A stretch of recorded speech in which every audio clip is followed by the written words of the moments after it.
What really happened with your host, Mike Rivero. The history the government hopes you never learn. Here is your host, Michael Rivero.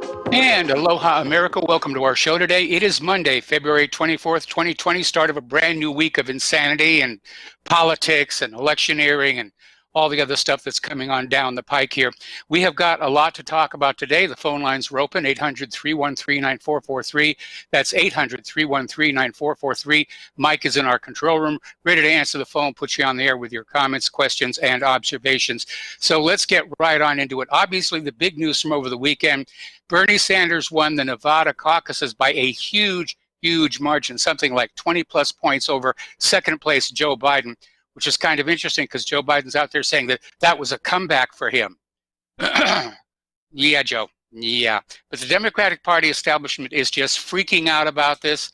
They really wanted to stop Bernie Sanders, and they're, you know, he's won Iowa, New Hampshire, and Nevada. This is the first time anyone has won the popular vote in the first three primary contests, and that puts Sanders in the pole position in the race for the Democratic presidential nomination. James Carville, of course, is out there frothing at the mouth again, saying this is political suicide and Putin must be ecstatic. Have you noticed how they went from Putin is helping Trump to Putin is helping Bernie Sanders? They can't even really make up their mind. It's just whoever they don't like. Putin's helping him. He's a Russian stooge. Fox News earlier today was saying, well, you know, Trump, he's still acting as a Russian agent. I don't think so. But I mean, that's what they're trying to put on out there. Oh, you got to be afraid of the Russians. And of course, they did the same thing back in the 2016 election and the aftermath of that. And I don't know that it's really going to have much of an effect on the younger voters. On the older voters, my age, which is getting up there, you know, we all remember the Cold War and all the brainwashing we had about how the commies were evil and the commies were bad and the commies were going to force us to have socialized medicine. Yeah. Okay. Anyway, so Carville is out there. Over at MSNBC, Chris Matthews compared the rise of Bernie to the fall of France to Nazi Germany. This, in turn, triggered calls for his resignation. That was a little bit out there. Oh, it's the fall of France to the Nazis. Is he a Nazi or is he a commie? Can you guys, like, make up your mind? Anyway, Buttigieg is already out there saying the Nevada caucus was plagued with errors and inconsistencies. Of course, he lost. Now he's out there saying, oh, it was flawed. It was, you know, recount. We've got to have a recount on this whole thing. All righty. Now, Dick Morris, who's a former Clinton advisor, is out there saying that Bloomberg and Hillary are cooking up a scheme for her to become the Democratic nominee. And Michael Bloomberg is staying in the race, even though at this point it's pretty obvious he cannot possibly win the Democratic nomination. But his goal is to take enough support away from Bernie Sanders that Bernie goes into the Democratic convention with less than 50% of the delegates. That means he would not win on the first ballot. That means they could go to a second ballot, at which point the floor is open. And Hillary could step on in and say, I'm the only person here who can beat Donald Trump, and I'm going to do it for America, for puppy dogs, for apple pie and the American flag and all the rest of it. So apparently that's why Bloomberg is still staying in that, even though, let's face it, he just spent $500 million to have this rear end handed to him on public TV. Although he's out there saying, there's another debate coming, and I'm going to do a lot better. I will really do a lot better on that one here. Democrat James Clyburn is out there worrying that the term socialist is going to be a burden to Democrats. And he was on ABC's This Week with host George Stephanopoulos to discuss the Nevada caucus results as well as the ongoing primary race. Now, interestingly enough, AIPAC is getting ready to have their big conference and all the candidates are getting ready to go on up there and fawn over Israel. And yes, I'm Israel's fan, except one. Bernie Sanders is saying he will skip the AIPAC conference. And of course, immediately all of the Israel supporters are out there saying, oh, he's an anti-Semite, he's a Jew hater, he wants Hitler to come back and gas Jewish babies in the archives. But it does underline the erosion of support for the pro-Israel lobby in Washington. A lot of people are not showing up who used to show up. And for Bernie Sanders, the front runner in the Democratic nomination, to not show up, that is a significant development. And at the very least, AIPAC ought to be forced to register as an agent of a foreign government, because that's exactly how they operate. They get so many special exemptions. They're not subject to the same thing that any other foreign interest group is subject to here.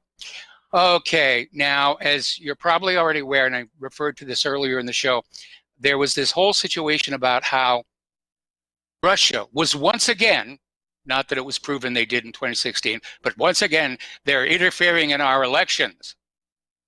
And they're doing it to support Donald Trump.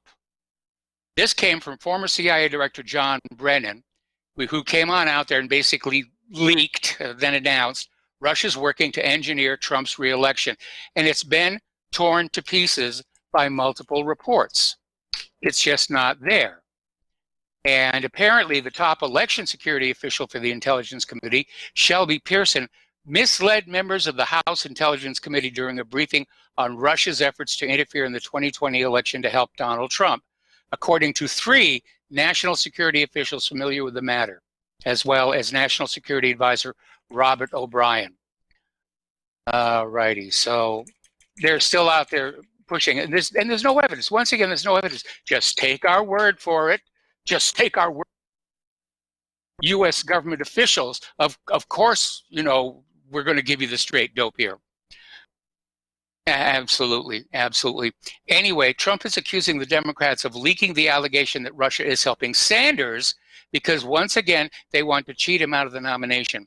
Now, this brings us to an interesting point. Sanders is doing very well. Why? Do they like his socialist agenda? Do they like all this free stuff he wants to give away that's going to cost trillions and trillions and trillions of dollars? Maybe. But you have to understand that your average American, Democrats included, has a sense of fair play. And anybody who studies the 2016 primaries understands Sanders got cheated. You had the DNC working to make Hillary the candidate. You had Hillary's campaign working against Sanders. He got cheated. And maybe people are voting for him specifically because they feel amends have to be made. That Bernie Sanders should have been the candidate in 2016. They're going to make him the candidate now. That may be it. We may be looking at a situation that the primary reason that Bernie Sanders is in the lead for the Democratic presidential nomination is excuse me, because of Hillary Clinton. Isn't that a little ironic for you? Okay, we're going to do a shout out to our on-air affiliates who are just now rejoining our nation. And apparently, as you know, Trump recently came out with a whole bunch of pardons, and apparently Sheldon Adelson advocated for Trump to grant clemency to Michael Milken, the investor. And apparently, you know, Milken's advocates include Rudy Giuliani, the president's personal attorney. Now, it was Giuliani who charged Milken with 98 felony counts, including racketeering, insider trading, and securities fraud when he served as the top federal prosecutor in New York City in 1989. Now, Sheldon Adelson is planning a major fundraiser for Donald Trump. So we're well and truly into it. Okay, there's a new poll out. And apparently 65% of voters, including Democrats, believe Trump will win a second term. 9 out of 10 Republicans see Trump winning re-election. 3 out of every 10 Democrats are convinced he's going to win re-election. That may convince Democrats to just stay home in the general election. So the poll question was, regardless of how you are voting, think Trump will get re-elected. 35% replied definitely, probably will not. So anyway, apparently Democrats are losing Latino and Black voters, and that was something that came out of the data for the Nevada caucuses. And Bernie won by at least 25 points over the next closest rival, Joe Biden. By the way, Joe Biden is out there saying he's going to do great in South Carolina. Got it. We got it taken care of. We're going to do great in South Carolina here. Remember that debate that we had here on MSNBC last week Well, apparently the post-debate polls are showing a staggering fall in favorability for Michael Bloomberg. Apparently he did not impress people. In fact, he disimpressed them, if anything. So we'll see what's going to happen there. But again, Bloomberg is out there saying there's another debate coming up, and I'm going to work hard. I'm going to do a much better job in that new debate here. Okay, Neil Young, famous musician, rock and roller, is out there saying to Trump, "You are a disgrace to my country." Well, how is Trump a disgrace to Canada? Because that's where Neil Young was born. Now, he has become a naturalized U.S. citizen, and he says he's going to vote Democratic. It is a rather silly thing for him to be saying there anyway. Now, a lot of people have been talking about Richard Grenell. He's the new acting director of national intelligence, and everybody was opposed to, oh, he's got no intelligence.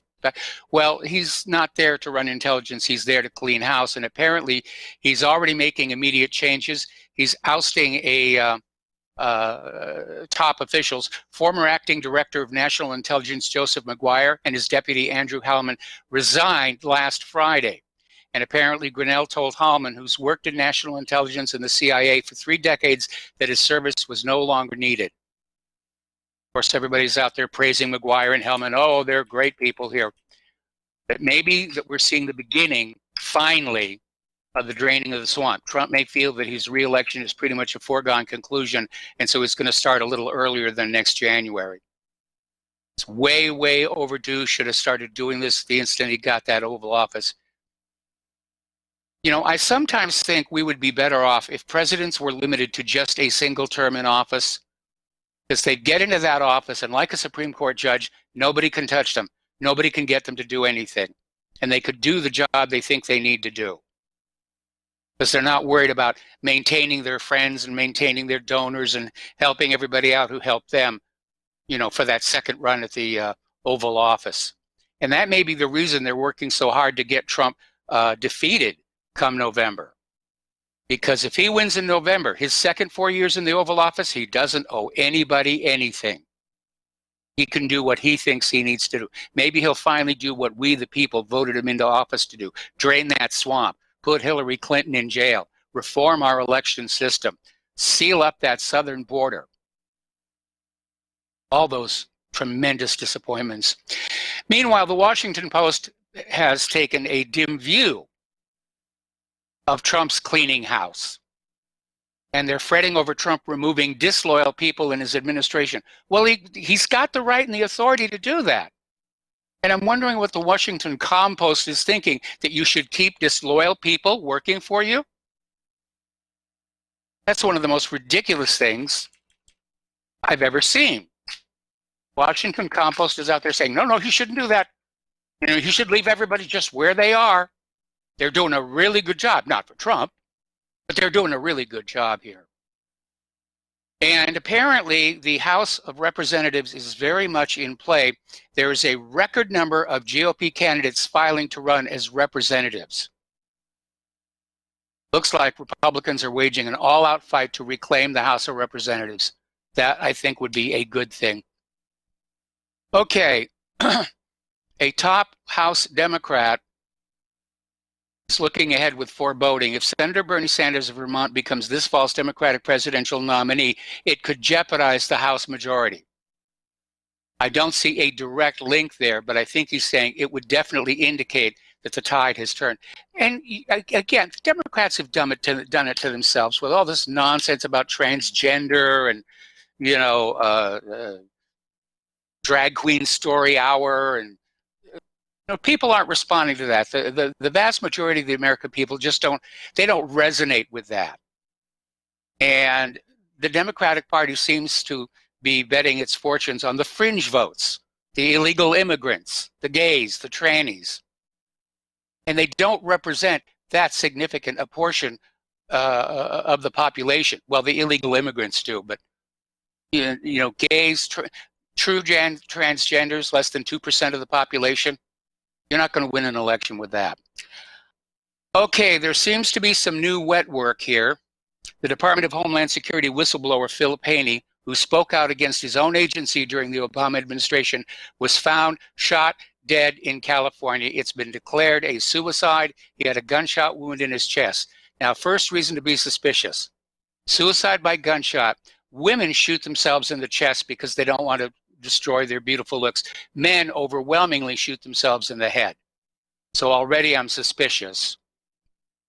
And this was a guy who was retired. He was engaged to be married. Doesn't sound like the suiciding type to me. And I'm not the only one who thinks so. National security expert Ilana Friedman saying he was a committed Christian. I believe he was murdered. He didn't commit suicide. And as a matter of fact, apparently a month ago, he had confided with a friend that he thought his life was in danger and that if he was found dead, it would not be a suicide. Okay, let's talk about the COVID-19 coronavirus right now, because I'm still not really sure what's going on here. Although the stock market took a major hit today, supposedly because of COVID-19, and there are, quarantines all over the place here. 10 towns in northern Italy and Lombardia are locked down, including Milan, which I've been to myself. And this illustrates something that I said all the way back in 2009, when it came on out that the when pigs fly flu was just being fanned up hysterically in the media to sell Tamiflu. And it wound up that Tamiflu was less effective against the flu than ordinary Tylenol, acetaminophen. And it was all about making money. And I said back then, with all these overblown reports of SARS and MERS and when pigs fly flu and everything, what's going to happen when a real pandemic shows up? People are going to doubt it because we've been lied to so many times. We've been hyped so many times to sell vaccines and medications. What happens when a real one shows up and everybody says, oh, we've been down this road before? And that's where I am right now. I'm still not 100% certain this is the real deal, but certainly everybody else seems to be acting like it. Anyway, as I mentioned, northern Italy is in lockdown right now. It's starting to show up in other countries, Italy, South Korea, Iran, and apparently it's so severe up in Italy, public officials have ordered schools, restaurants, and businesses to close. Many of the 14 new cases represented the first infections in Italy acquired through secondary contagion, brought the country's total to 17.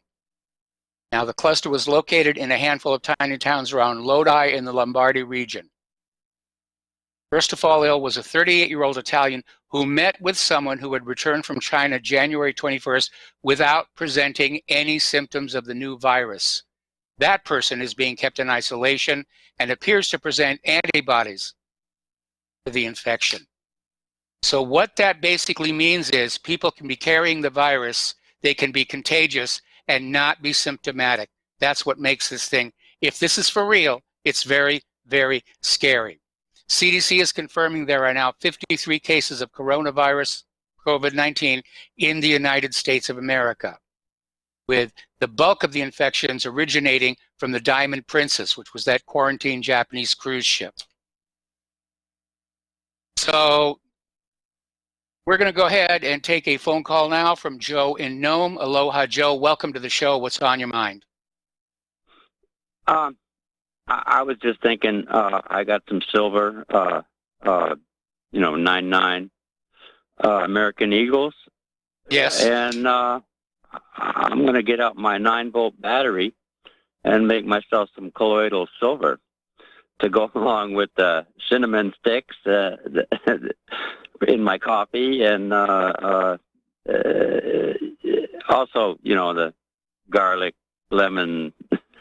Well, anyway, yeah, here in Nome, I'm thinking airline tickets might be starting to get pretty cheap. They might. Listen, Joe, stay on the line. We're going to take a break for commercials, and I'll be right back with you after these few words. And aloha, America. Welcome back to our show. Now, you need to understand, right now, corporations, political candidates are spending literally millions of dollars to lie to you, to get you to think what they want you to think. And it's time to ask yourself, what is it worth to you to get the truth? Public broadcasting needs your help. The situation is dire. So if you can help out, please do. And again, a heartfelt thanks to those of you who've already donated and support Truth in Radio.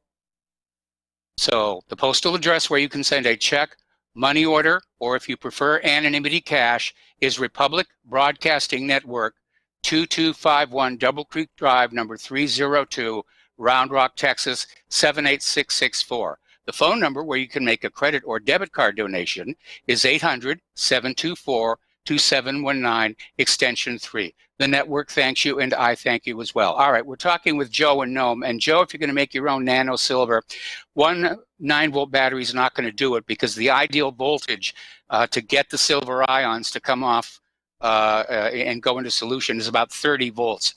And I just posted an article showing the setup that we use to make our nano silver here. And so you may want to take a look at that and revise your plans. Anything else, Joe?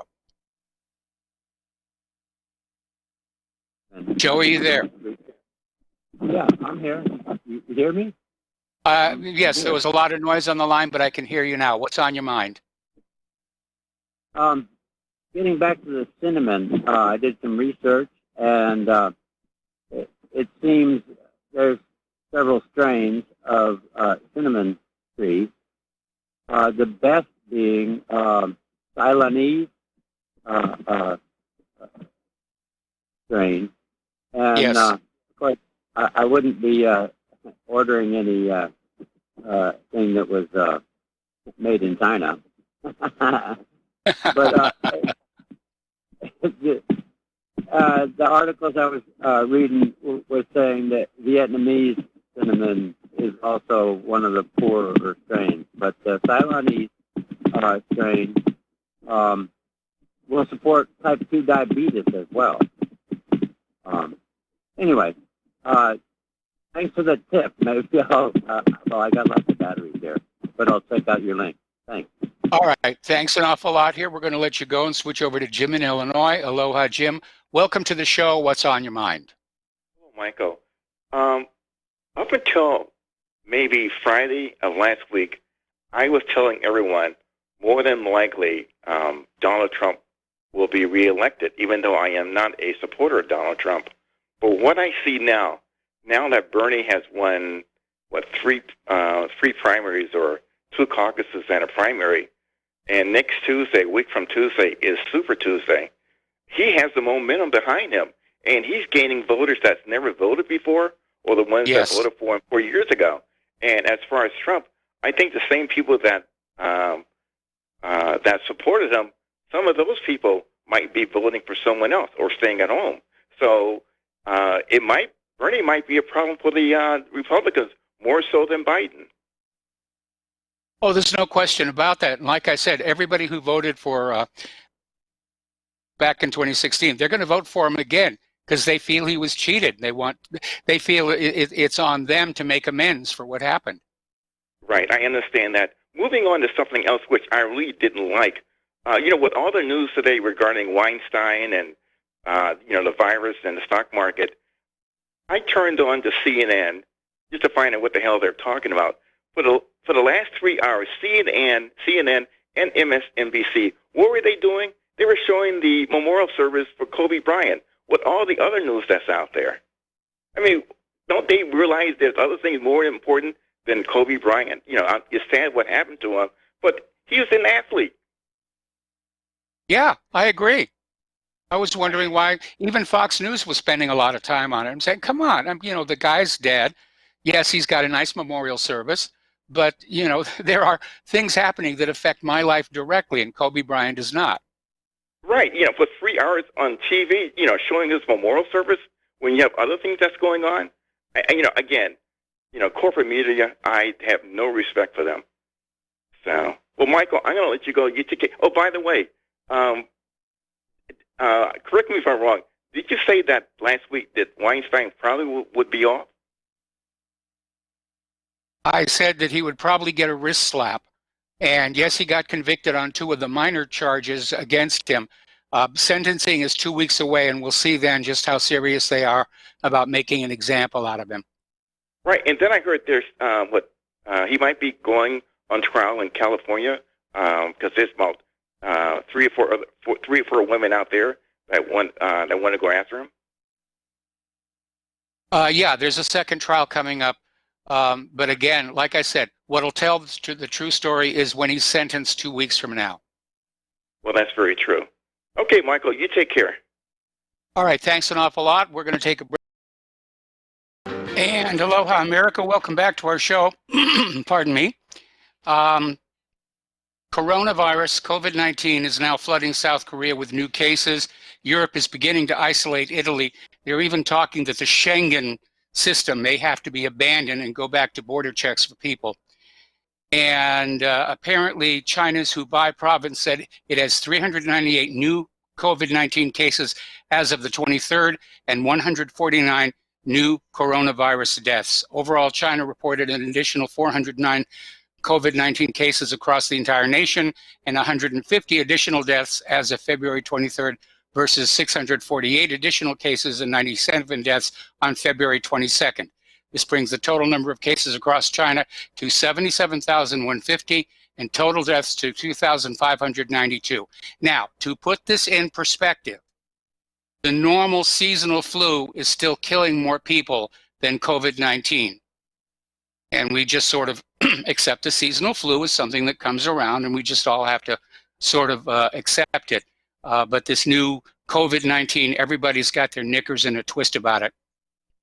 Concerns are being raised that because so many of our pharmaceuticals and medical supplies are manufactured in China, that there are going to be shortages. In fact, there was even one story where apparently there was a cargo ship full of this stuff on its way to the United States, and they were radioed and told to return to China because those medicines and that equipment were needed in China. All right, we're going to take another phone call. Dustin in New Jersey, there you are. I was kind of wondering where you'd gone. What's on your mind? Yeah, well, I have a cat, and I had to get surgery on it because it was blocked up peeing. So I don't want to go into details, but it's expensive owning an animal, I'll tell you that. But, Mike, this virus, I have a question. Like, the person who got sick in Italy, are they like, what's their nationality? Does anybody like know? Nobody is really saying who the nationalities of the victims are, but they made a point of saying it was a secondary contagion, and that opens up the possibility that it was an Italian individual. Which means it's not built just to kill Asian people, right? Like, well, yeah, Mike. No, go ahead. It's your show. Yeah, I was just going to say, yeah, it would be nice if we actually had a breakdown of victims and deaths by ethnicity, because at this point, with it popping up in Iran, I don't think there are that many Chinese in Iran. And age. Age, I'd like to know age, ethnicity, and also the health of those people who are ill.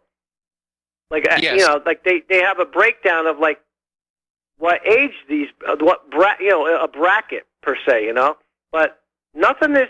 Oh, and by the way, if anybody ever gets near somebody who works for CNBC or Fox News, just wear one of your little masks and just keep coughing profusely. Maybe they'll get the message. Because, I mean, I didn't even know Kobe Bryant's funeral or whatever was today. I mean, I don't have any ill will against Kobe Bryant, but I mean, there's a lot more going on in the world, you know, but it's all about ratings to make money. That's what people just don't seem to understand. It's like, it's not about, oh, we got to do Kobe. It's about ratings. That's, you know, that comes down to that, you know. And then they'll have a lot of ratings when there's like a lot of body bags piling up, you know. Like with the Iraq War or something, you know, they get ratings for that, right? Or they didn't get much ratings, though, for the impeachment fraud, you know? Well, they got a lot of ratings on the impeachment, but not the part where it turned out to all be a fraud and people got sick of it. I think the problem is they're trying to make a big story out of COVID-19, but they're not providing any hard data for us to take a look at and see for ourselves what's going on. I'm just curious, is a woman from CNN going to sniff any, like, coronavirus backpacks? Because remember when she was sniffing for, like, chemical weapons, right? Assad gasses his own people. Like, right there, that tells you there was a fraud. Yes. No, I mean, come on. You know, like, or also tells you it's a fraud when nobody's wearing rubber gloves. You know, like, if anybody knows anything about, like, sarin or anything, come on now. Like, you're dead. If you weren't wearing, like, a rubber gloves or a whole respiratory, you're dead. You know, I mean, well, come on. I remember back in Syria when they were saying, you know, that Assad had used sarin on his own people.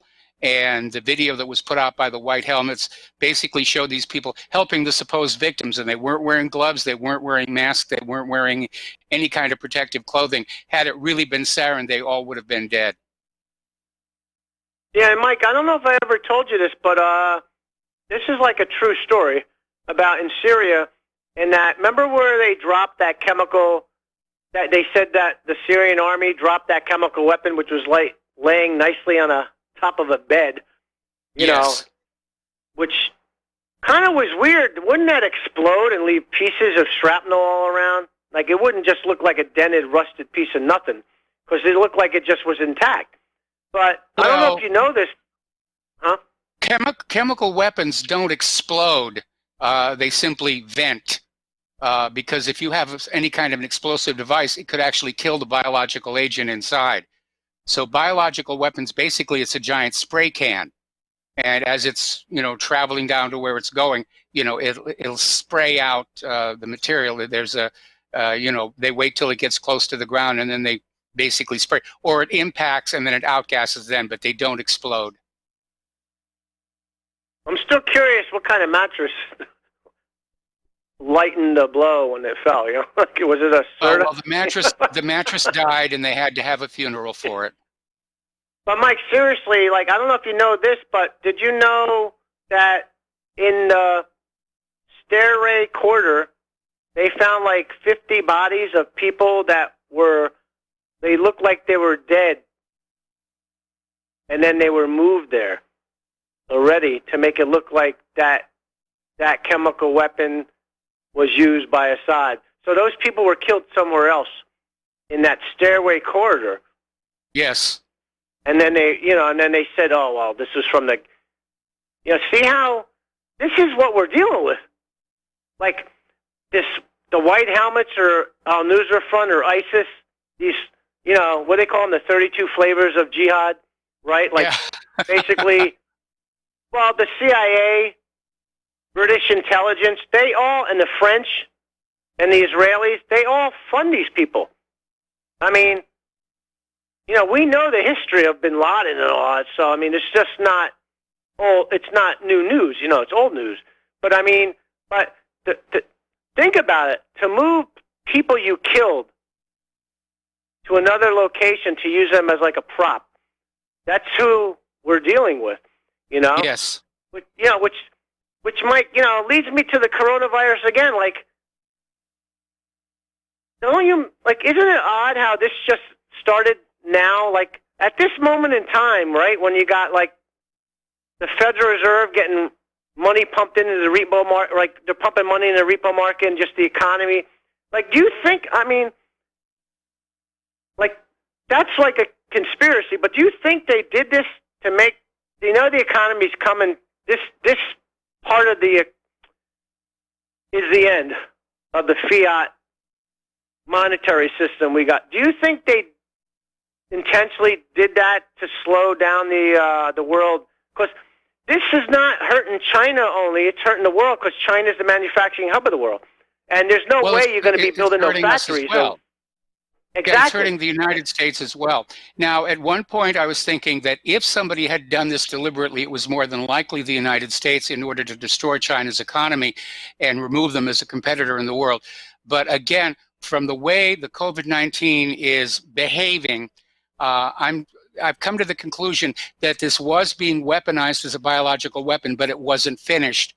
And I'm leaning more toward the fact that it was being developed at this lab in I'm blanking Wuhan, on the name of this. What about Canada, Mike? There was that early rumor that somebody stole it out of Canada. Maybe they brought it to Wuhan. See, that's the whole thing. Like we don't know, but we do know it's not only killing Chinese people. It's killing like a lot of people, like different. Well, yeah, when you get that idea of secondary contagion, that's a very, very bad biological weapon, because if you're going to use a biological weapon, it has to be controllable, where you can say, we're going to drop it on these people, but we don't want these people to get sick. That's why there's all this research into ethnically sensitive biological weapons. But there was a story that came out, I think it was last Friday, where apparently Wuhan has a very cozy relationship with U.S. biological warfare laboratories and may have actually bought some of the components for this thing from the U.S. government. Which leaves the 1,000-point stock market today, which is basically using the Wuhan, virus to see, that's the thing. Is it intentional to stop the globe, basically slow down the world's economy? Because the world is awash in debt, and you have to slow it down somehow, right? And see, that's the thing. There's no proof of that, but it makes you think what's going on here. Because remember, this started at a time where they had the Lunar New Year, right? People were staying home in China for the Lunar New Year. They don't, at that particular time, this whole started, but the economy, the repo market, they've been pumping money into it, but at this moment in time, it's just an odd thing going on. And then now, today, the stock market down 1,000 points. You wonder, what's going on here?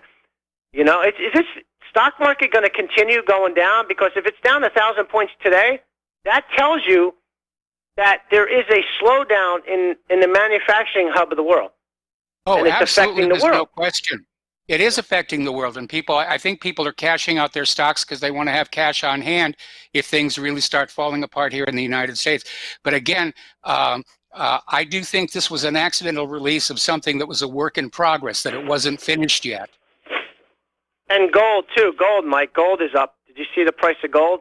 Holy crap, man. It's up. It's up, but it got slammed down again. We'll talk about that when we get to the economic news. That's all I got to say, Mike. Have a good rest of the show. All right, thanks an awful lot. We're going to let you go. So basically, it is difficult to get reliable information about coronavirus. And yes, I would like to see the infections and the deaths broken down by age, ethnicity, and pre-existing condition. Now, none of this is going to be classified. You're not violating anybody's privacy just by having numbers in a spreadsheet.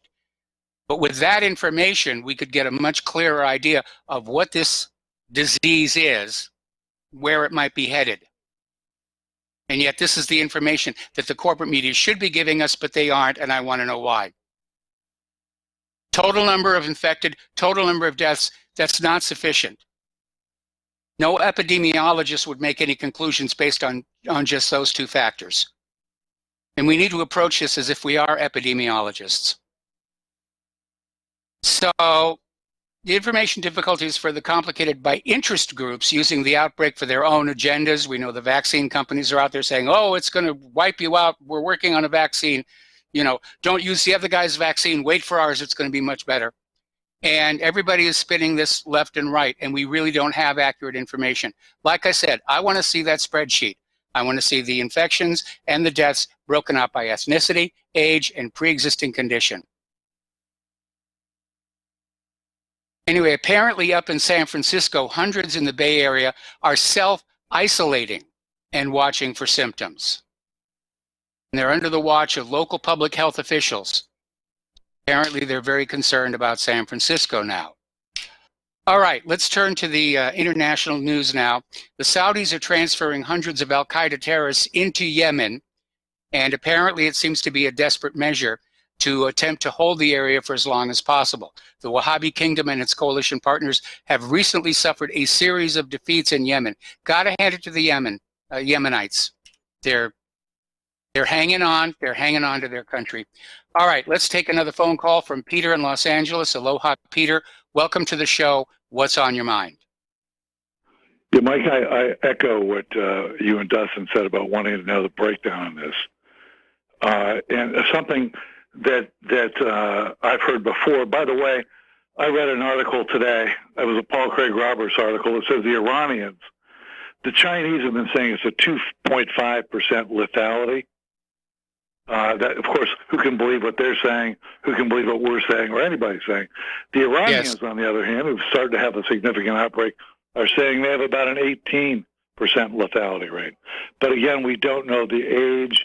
We don't know the race or the ethnicity. But one of the things that struck me when I began reading about this, and one of the measures the Chinese were taking, I think everybody knows that Australia is trying to get rid of all cash, right? Go all credit card. Yes. It's kind of a rollout. But the Chinese, in order to slow down the contagion, have basically frozen paper money. Did you see that? Yes. As a transactional thing to pass the virus on. If I were a banker and you needed an entree to go all credit card, this would be something to take advantage of. I would also tell you that China has the one-child policy and has had for about 2 generations now. And so they have an aging population that will require social welfare to take care of as the baby boomers are aging over here and will need to be supported by social systems. And if you have something that kills off the elderly who are like you and me, Mike, who are old and already have something going on or all the maladies, that really would clean up the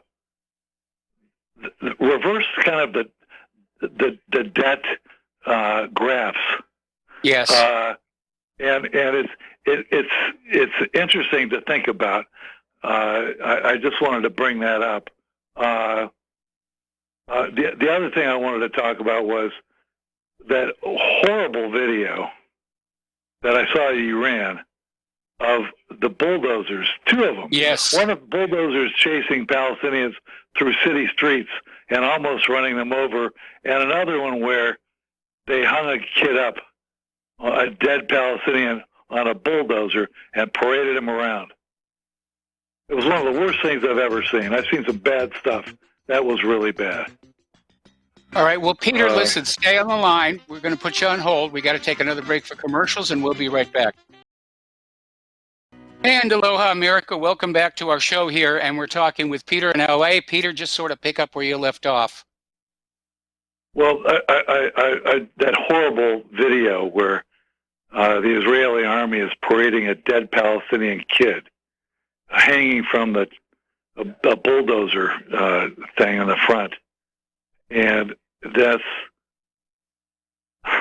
I mean, there's no film of the SS doing that in World War II. It's really sickening. Well, the reason they did that, I was going to say the reason they did that is apparently Israel is in the habit of recovering as many dead bodies of Palestinians as they can so they can use them for negotiating with the Palestinian Authority, because obviously the Palestinians want to give an appropriate funeral to their dead, and Israel will grab the bodies and say, well, we'll give you back the body if you will do X. And, Mike, I don't even trust that, because I know a lot of times they don't give back the bodies at all.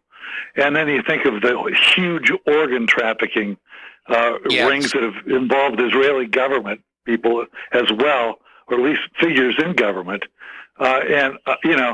Listen, if there's a buck to be made out of it, those people will make a buck out of it. And I don't trust any of it. But I wanted to point out also, you talked earlier with one of the earlier callers about you're a Russian agent, he's a Russian agent. And think of the people now who've been called Russian agents, Mike. Trump, of course, Bernie now, Tulsi Gabbard, and what do they believe in? Well, Tulsi Gabbard's not an interventionist. She's had the temerity to criticize, or at least not say Israel was the greatest thing, but only just great. All all these other people, Bernie, is criticized Israel. Bernie's bad for the banks.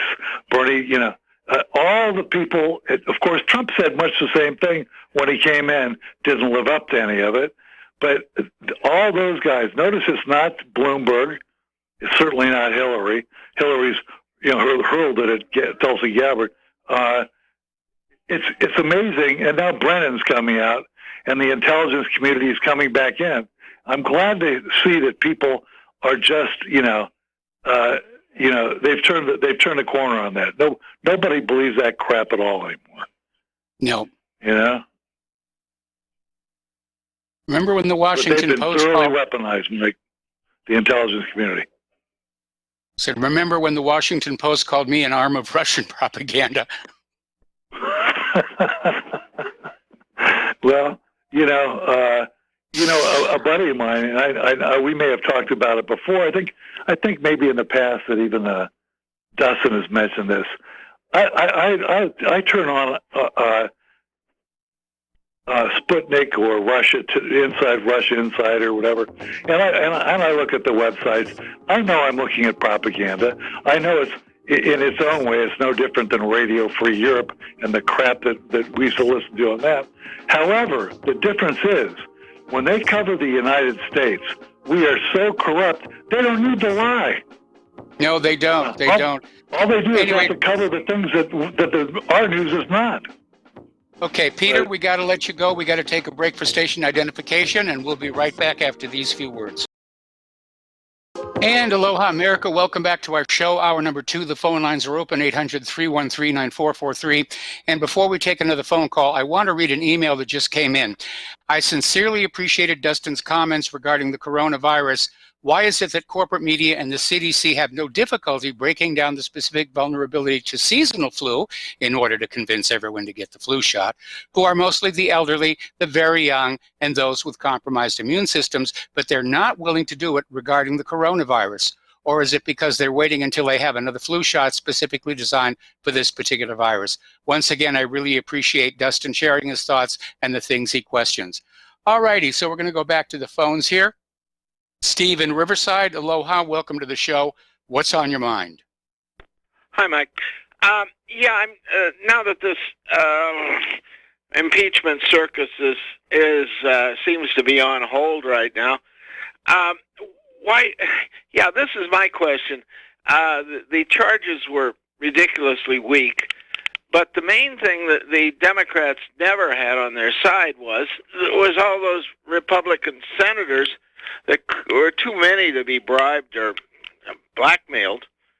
So somehow they spent 3 months doing that, and it got nowhere. They must have known, they should have known, they had to know that this thing would never result in the elimination of Donald Trump. So my question to you there, Professor, is why do you think they did it? They did it to tarnish Trump for this November's election. And you're going to see people like Nancy Pelosi out there saying he was impeached. Never mind that he wasn't removed from office by the Senate, which is under the control of the GOP. We impeached him. He was impeached. Do you want to reelect an impeached president? And I think so far the answer is yeah, because we know the impeachment was a sham. Yeah, if anything, it made Trump more powerful. And what do they say? If you're gonna try to kill a king, you better kill him, right? Yes.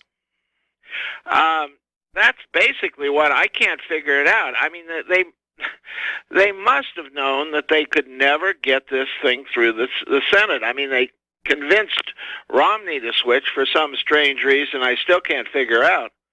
But anybody who thinks about it said these guys are not going to go against him on the charges they were bringing up, right? Yes. Okay. All right. Well, you're thinking sort of. I was thinking maybe they did it to divert us while all these things with the wars were going on. The immigrants are flocking over our borders, and yes, Israel is getting everything it wants. And what they've gone through with the new NAFTA agreement, which nobody knows really what's in. None of these things were debated while they were tying up the offices. Does that sound about right to you? Well, it sounds about right, but I think their primary motive was to be able to tarnish Trump with an impeachment going into the November election. And I guarantee you it will be brought up by all the Democrats. He was impeached. How can you vote for Trump? He was impeached. Well, everybody who has more than a room temperature IQ knows that it was all political. Okay, Mike, that's all I have for you. Thank you. All right, thanks an awful lot. We're going to switch over to Alan in Illinois. Aloha, Alan. Welcome to the show. What's on your mind? Thank you, sir. Thank you. I got a bulletin today from the Social Security Commission, and I'd like to share some portions of it with you. First off, let me give you my background. About 5 or 6 years ago, I went on to Social Security, and I was disappointed at that time because when I would go to the web page, I only had to click a link, and the whole page would turn into Spanish. And I was upset by that 5 or 6 years ago. But now let me tell you what their latest trick is against the human race, against white people. This is something I got as an email, and it's called a press release, and it's also called a news release. And the title is Social Security Modernizing Its Disability Program. Decades-old rule updated to reflect today's workforce.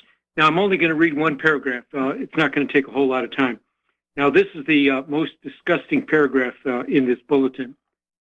I'm quoting now. Social Security is required to consider education to determine if someone's medical condition prevents work, comma, but research shows the inability to communicate in English is no longer a good measure of educational attainment or the ability to engage in work. This rule is another important step in the agency's effort to modernize its disability programs, period. So basically what they're telling us now in so many words is you can come here, you never have to learn a single word of English, and if a disability lawyer fills out the forms for you, you're going on disability. And the names, let me give you the names. It's somebody named Mark Hinkle, who is an acting press officer, and the Social Security Commissioner is named, and his name is Andrew Saul. So it's just like I mentioned some time ago about Robert Reich switching our unemployment rules so that if you're unemployed for 6 months or more, you're taken off the unemployment, and that makes it look as if we have a healthy employment situation. But basically now, today, and this is entitled for immediate release, I just learned that you don't have to speak English to go on disability. Now, maybe you know this, but in Mexico, if an American wants to live in Mexico, he has to prove a level of income, permanent income, and he also has to prove that he has his own health care insurance. So there is no country in the world where an American can go and live and get any kind of government payments. And now we are geared up to hand out disability to people who cannot speak a single word of English. So what would you prefer I do? Do you want me to hang up, or do you want to ask me some more questions, or what? Would you mind rereading that paragraph verbatim one more time? Because I'm not sure it says what you think it says. It says, Social Security is required to consider education to determine if someone's medical condition prevents work, but research shows the inability to communicate in English is no longer a good measure of educational attainment or the ability to engage in work. This rule is another important step in the agency's effort to modernize its disability programs. Now, let me give you another sentence. This may, I understand that you think that sounds ambiguous, but let me read another sentence. It says, the new regulation, quotes, removing the inability to communicate in English as an education category, updates a disability rule that was more than 40 years old. So, in other words, in others, I understand what you're saying. You're saying that I'm overreading, I'm misinterpreting, and I'm overreading. But in other parts of this bulletin, but what you should do is look it up yourself. Do a search on press release, Social Security, news release. And if you want to disagree with me, fine, go ahead. And like I said, it's Mark Hinkle, the acting press officer, and Andrew Saul, who is the Social Security Commissioner. So I understand what you're saying, that that paragraph is a little vague, but they're doing that on purpose. They don't want to come out and say it. They don't want to come out and claim the truth. This is something that's it's just like Robert Reich and Bill Clinton on television pretending that it's something that, gosh, they just got to do it. So that's what I'm seeing here. I myself, I have checked books published by NOLO, which are self-help law books, and I found a NOLO book on disability, and about half the cases, they give you example cases, and about half the cases, the last name of the applicant was named Gomez or Rodriguez. So in other words, I've had this in my nose before. This is fresh in your nose on the first time. So I understand your skepticism, but I think I have this interpreted the correct way. But like I said, look it up yourself and see if you want to interpret it in a more optimistic manner. I have no objection, but that's my interpretation. Is you no longer have to speak English to get disability, and that's we have 1.5 million homosexuals on disability, and that's about $100,000 apiece for each one of them. And it's just it's incredible. It's adding up to over $100 billion a year for handouts for homosexuals with AIDS. So okay, now do you have anything else that you'd like to ask, or you want to comment? Well, the way I interpreted that paragraph was they're saying that not being able to speak English is no longer a disqualifier for disability. So yes, you're right in your interpretation. Okay, but now you see how this is happening under the table. Everyday guys are going to work, and they've got a job, they've got a time card that they have to check.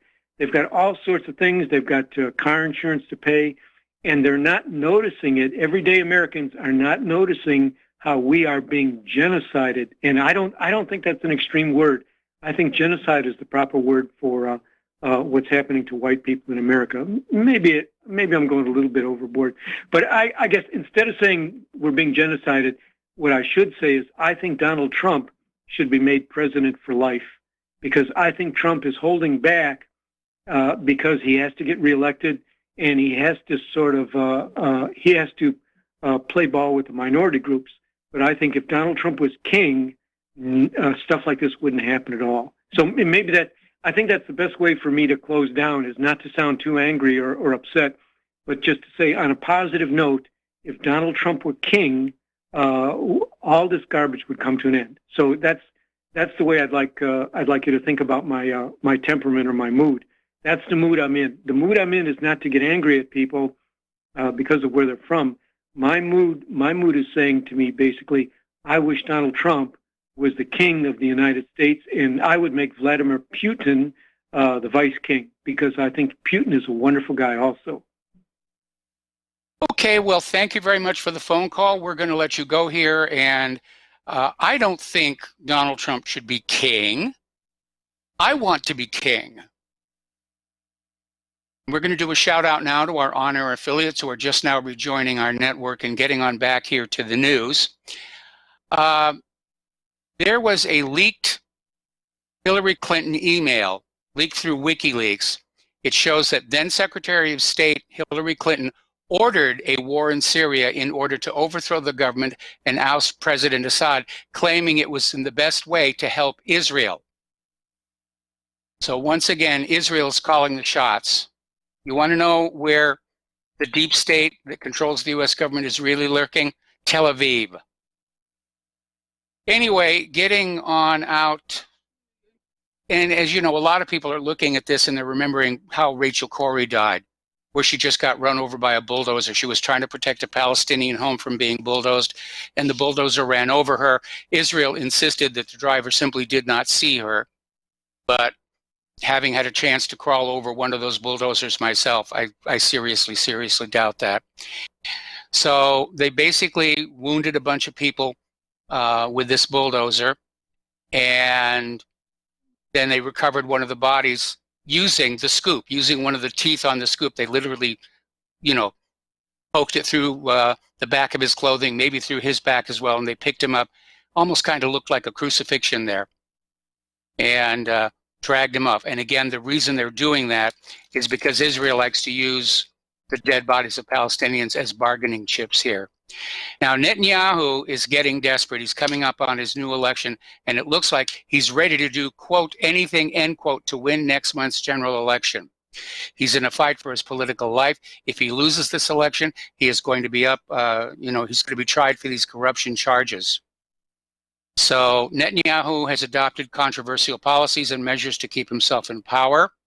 Netanyahu has the political antenna to know what it takes to win, what is needed to enthuse his base, and then goes after it no matter what, no holds barred. The most notable of his actions has been sold as U.S. President Donald Trump's so-called deal of the century, which, by the way, Palestine has rejected it.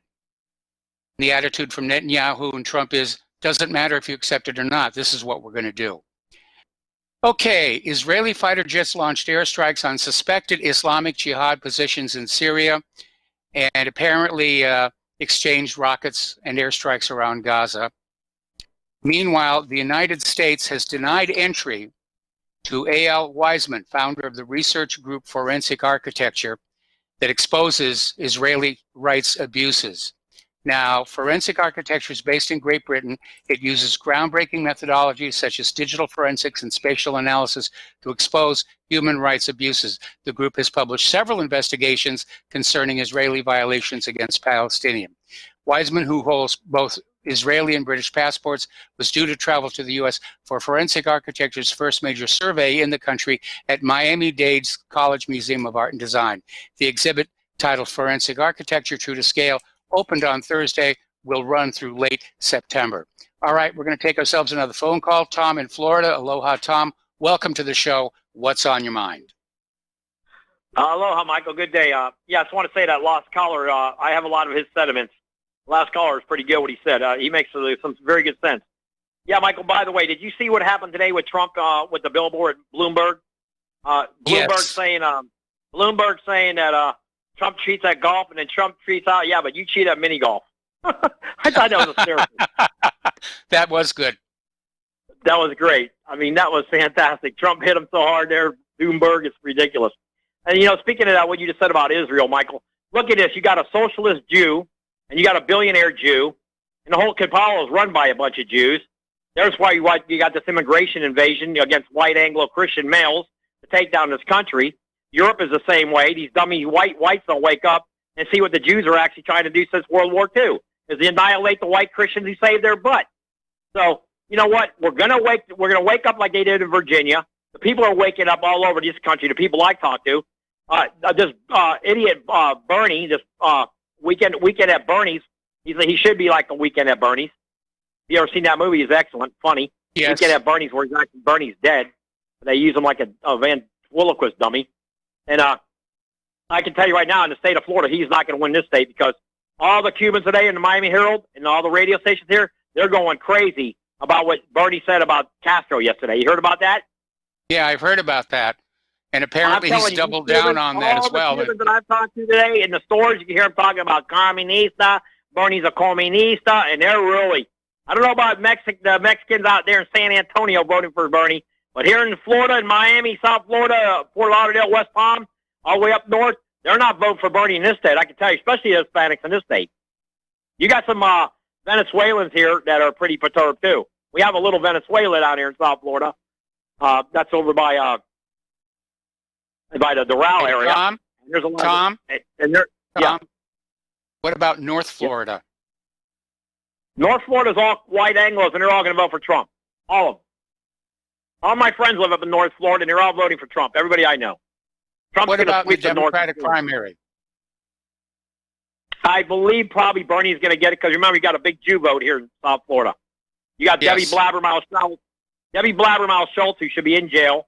I told you what she did at the Trump rally there in Sunrise, Michael. She had young teenage girls walking around with signs saying F-U-C-K, the president, made him out to look like a devil. Can you imagine if Trump would have do that to a Democratic rally? Look what they did in Jacksonville, trying to run over the women in the Republican tent. Now, Yeah, the state of urine, that was pretty serious. Yes, that was. In the state of Indiana, I guarantee you they're not going to vote for no communist Bolshevik. That's going to go red. So you don't throw your vote, Michael, because it's going to, just like I told you a couple weeks ago, I think New Jersey's even going to go red, especially if it's against Bernie. Bloomberg, he's going to try to buy this election. You know, rich Jew, bumbling idiot, mini Mike. By the way, did you see the video of Trump holding him on stage? Michael? No, I didn't. Tell us what you got to watch it. It's fantastic. You have Trump on stage at one of his rallies holding mini Mike like a baby. It's really funny. But, you know, getting back to that last caller, in all serious matter, Michael, I got to let you and your audience in on something, what the last caller said, and the caller before that. Here in South Florida, I want everybody in your listening audience to understand this. It's South Florida area, Palm Beach, even up to Palm Beach, Michael, where Trump is living. The Hispanics come in here, they get jobs, barely speak English, and they get federal government jobs. You want to take your government back, gentlemen, you go get a job for the government. Can I hang on, Mike? I got something else I want to say. All right, we're going to hold you on there, and, you know, if there's a government job I'd like to be head of NASA. We'll be right back after these few words. And aloha, America. Welcome back to the show here, and we're talking with Tom in Florida. And Tom, you said you had one more thing you wanted to share with us. Well, yeah, Michael, first off, I hope you find a bottle. If you ever come to Cocoa Beach, you find a genie bottle and make 3 wishes, and a genie can make you head of NASA. A guy drink a genie, that'd be cool. That'd be great. But yeah, Michael, what I wanted to talk about really, it's got me my ear gone, is with this going out, this Chris Matthews imbecile. The Jews are attacking him now because he said something about the D-Day in France and all this. But all this filthy things this guy Chris Matthews has been saying about Trump for the last 3 years is disgusting. But since he's a Christian, he can get away with it. But now when he goes attacking a Jew, a socialist, communist, Bolshevik Jew, they want him fired. And they want him out. And then you got that BDI Scarborough, Morning Joe Scarborough, and that Minka, another kike broad, getting away with murder about Christians and Trump. But they get away with all this nonsense. But you say anything about them, man, they go off the chain, man.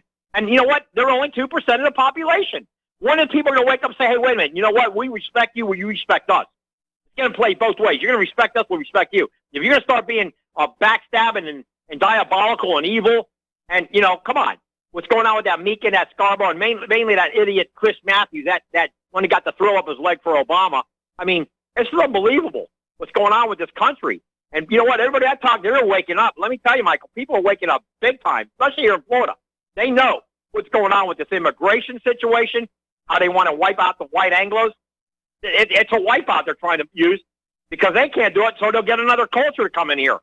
But they sure don't want Israel wiped out, Michael. They want to protect that country at all costs. At all costs. But you know what? It's going to backfire on them. Believe you me. And I'll tell you this, and I'll leave you with this thought, Michael. You know, all we hear about is that Trump is this, Russia collusion. Who's the one that went in honeymoon in Russia? Who's the one that praises Castro and Maduro?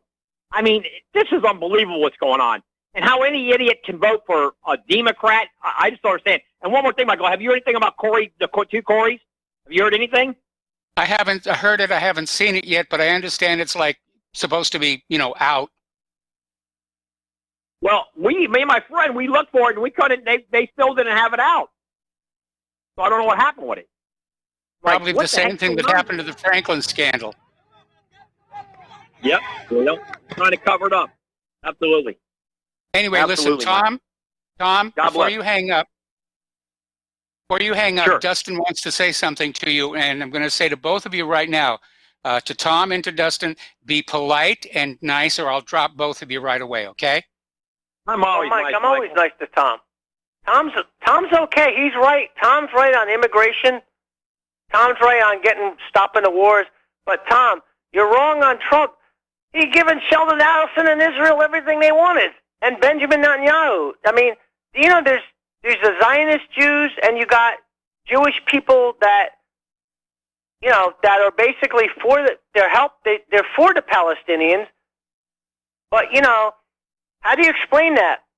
Like, if you're a Trump supporter, why is he giving Israel everything they want, but yet there's still that group against him? You know what I mean? Like, what's going on? Do you know, do we all know exactly what's going on here? You know? We don't. Well, Dustin, I have to agree with you. I have to agree with you, Dustin. I agree with a lot of what you're saying. Believe me. And I hear you loud and clear. Yes, Donald Trump is in the pocket of the Zionists. But you know what? Where would you rather have, Donald Trump or Hillary Clinton or Bernie Sanders or a Bloomberg? Of all those four, I guess you would sit out. But of those four, who would you pick? Who would you want to lead? Actually, I pick a part of Bernie Sanders. Because Bernie Sanders is against the wars, and Trump was supposed to be against the wars. So I like Bernie Sanders on maybe part of his universal health care, not everything, because capitalism is competition, but we don't have that right now. I mean, under Trump, there's really no true competition anymore. We haven't had competition, right, Mike, for a long time. Even with Trump in, there's just no competition because there's no drug price. Well, what happened to the drug? Hey, Tom, you said it yourself. When the arrest coming? This is why I get mad. I call in. There's no arrest. There's no indictments. Where's QAnon? Where's all this other stuff? Nothing's happening. It's like we're being played off against each other, and we're all back at the zero mark.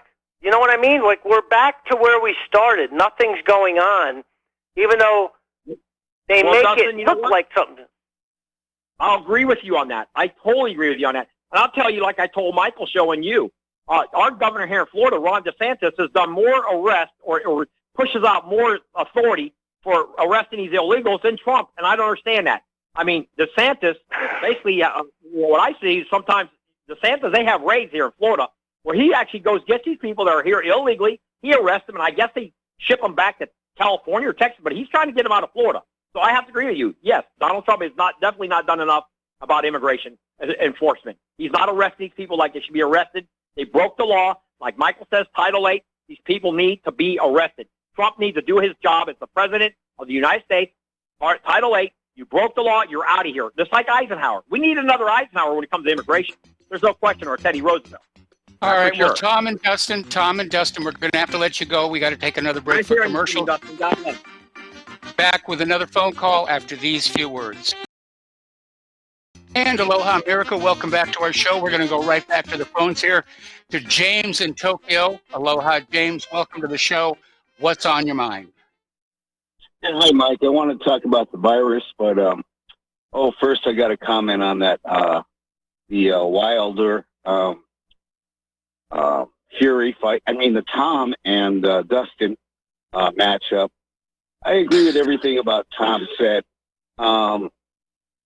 Basically everything. And, Dustin, 62% of Americans and all different types of races and male, female, and the other 47.5 genders that Bernie considers, they all feel that they're doing better. And I really don't think Bernie has a chance, but hey, I hope he gets a nomination. I think he's going to lose bigly. Maybe you can get $15 an hour minimum wage, and that'll be taxed at 52%. So you'll come out with $750 and try living a life. I don't think it's going to happen. But and you'll get open immigration, and they'll take that $15 job away from you. So I don't think I have to agree with Tom over that. But I want to talk about the virus, Mike. I don't think that people should depend on the government. They got to kind of rely on their own common sense. In Japan, it's a very stressful place right now. I mean, when I go outside, before the virus, it's like a normal life. Now, you see about 65% of the people all wearing masks. Everybody in every kind of store, restaurant, convenience store, bank, etc., are wearing masks, myself included when I go out to these places. I'm kind of stressed out to go to gym. I'm retired now. I retired early at like 54, but I'm 50. I'm going to be 57 soon. I'm scared to go to gym and touch all this equipment, that hundreds of people touch a day. Yes. I'm scared to take mass transportation where everybody's packed in like a sardine. But I got an electric bicycle and a motorcycle in Tokyo. I'm scared about my kids. And recently they, like every other day, it usually takes them 2 days to come out with the news out here, but they confirmed 69 new cases of the virus. 57 were from the ship. And the Japanese government, they're inept. They would have, they say they quarantine the ship. Quarantine to them just means they don't let them the hell off the ship. But within the ship, they're letting all these people go into common different areas and everything, and they're all catching it. So 57 of the new cases were infected while aboard that Diamond Princess ship that's in quarantine in Yokohama. And in Hokkaido, which is way far away from Tokyo, it's like, Canada from, kind of like the Canada of Japan. And 9 men and women from 20s to 80s got it. A couple days before that, some kids got it. Some kids' teacher got it in elementary school. So you're going to have more people in the school got it. Another guy in Sapporo, which is in Hokkaido, also got it. Another person in their 50s who lives outside Tokyo but goes into Tokyo every day on the train, he got it. So if he's on the train, the trains are packed like sardines, a lot more people are going to get it. And additionally, what's even more scary is besides the transportation aspect of it, is in, I would say, 3 to 4 weeks from now, you have cherry blossom season in Tokyo. And I live in one of the nicest areas, which is most famous for a line of cherry blossom trees along the Megara River, where you might have 100,000 people every day for 7 days walking and enjoying the cherry blossoms. And that's going to spread like crazy if just like even, a couple people have it. And the two scarier things is, number one, as you mentioned before earlier in your show, people don't have the symptoms yet, and they could still spread it. And a lot of people are upset with the Japanese government because they let 23 people off the ship without even testing them, because they said they felt okay. They didn't test them. They said they felt okay. And once they got these 23 people off the ship, they started getting sick. So a lot of people are really complaining right now. And on the ship, they're not taking people off, putting them in separate quarters or doing no real quarantine. I think it's more like a study where they want to see how quick they get sick and how quick they can die. And the second scariest thing is, so once you get it, and let's say you do get better, they say this, like the DNA in this thing, it can evolve. It could be a bioengineered thing. So it could evolve, and if you get it a second time, this thing could kill you. I mean, it can really mess up your heart and your lungs and other types of internal organs. So it's been a very stressful time right now in Tokyo, Mike.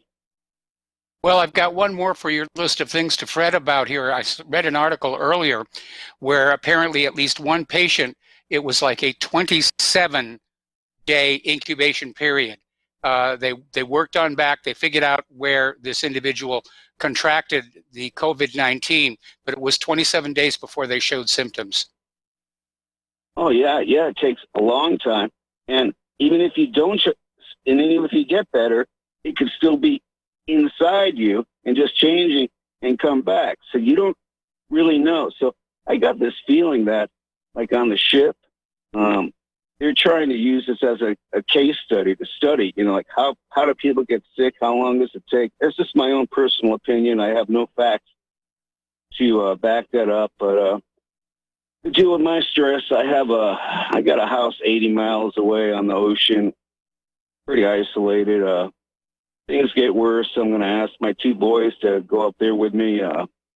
They're both very successful. One's an actor, one's a top model, both making over $200,000 a year. And I'm going to ask them to go up there with me. And if Tokyo becomes a place like China, where people are quarantined. And the last thing that stresses me out, Mike, is I have a girlfriend, not a casual girlfriend, and she's from the province, one of the 2 provinces in China, and was not allowed back into Tokyo. And she's a student, a lot younger than me, but she's a student. But they're not letting her back in. But I don't blame Japan over that. And I think, you can't really let any Chinese in at all. I mean, it's not racist or anything like that, but you can't let any Chinese in at all anymore.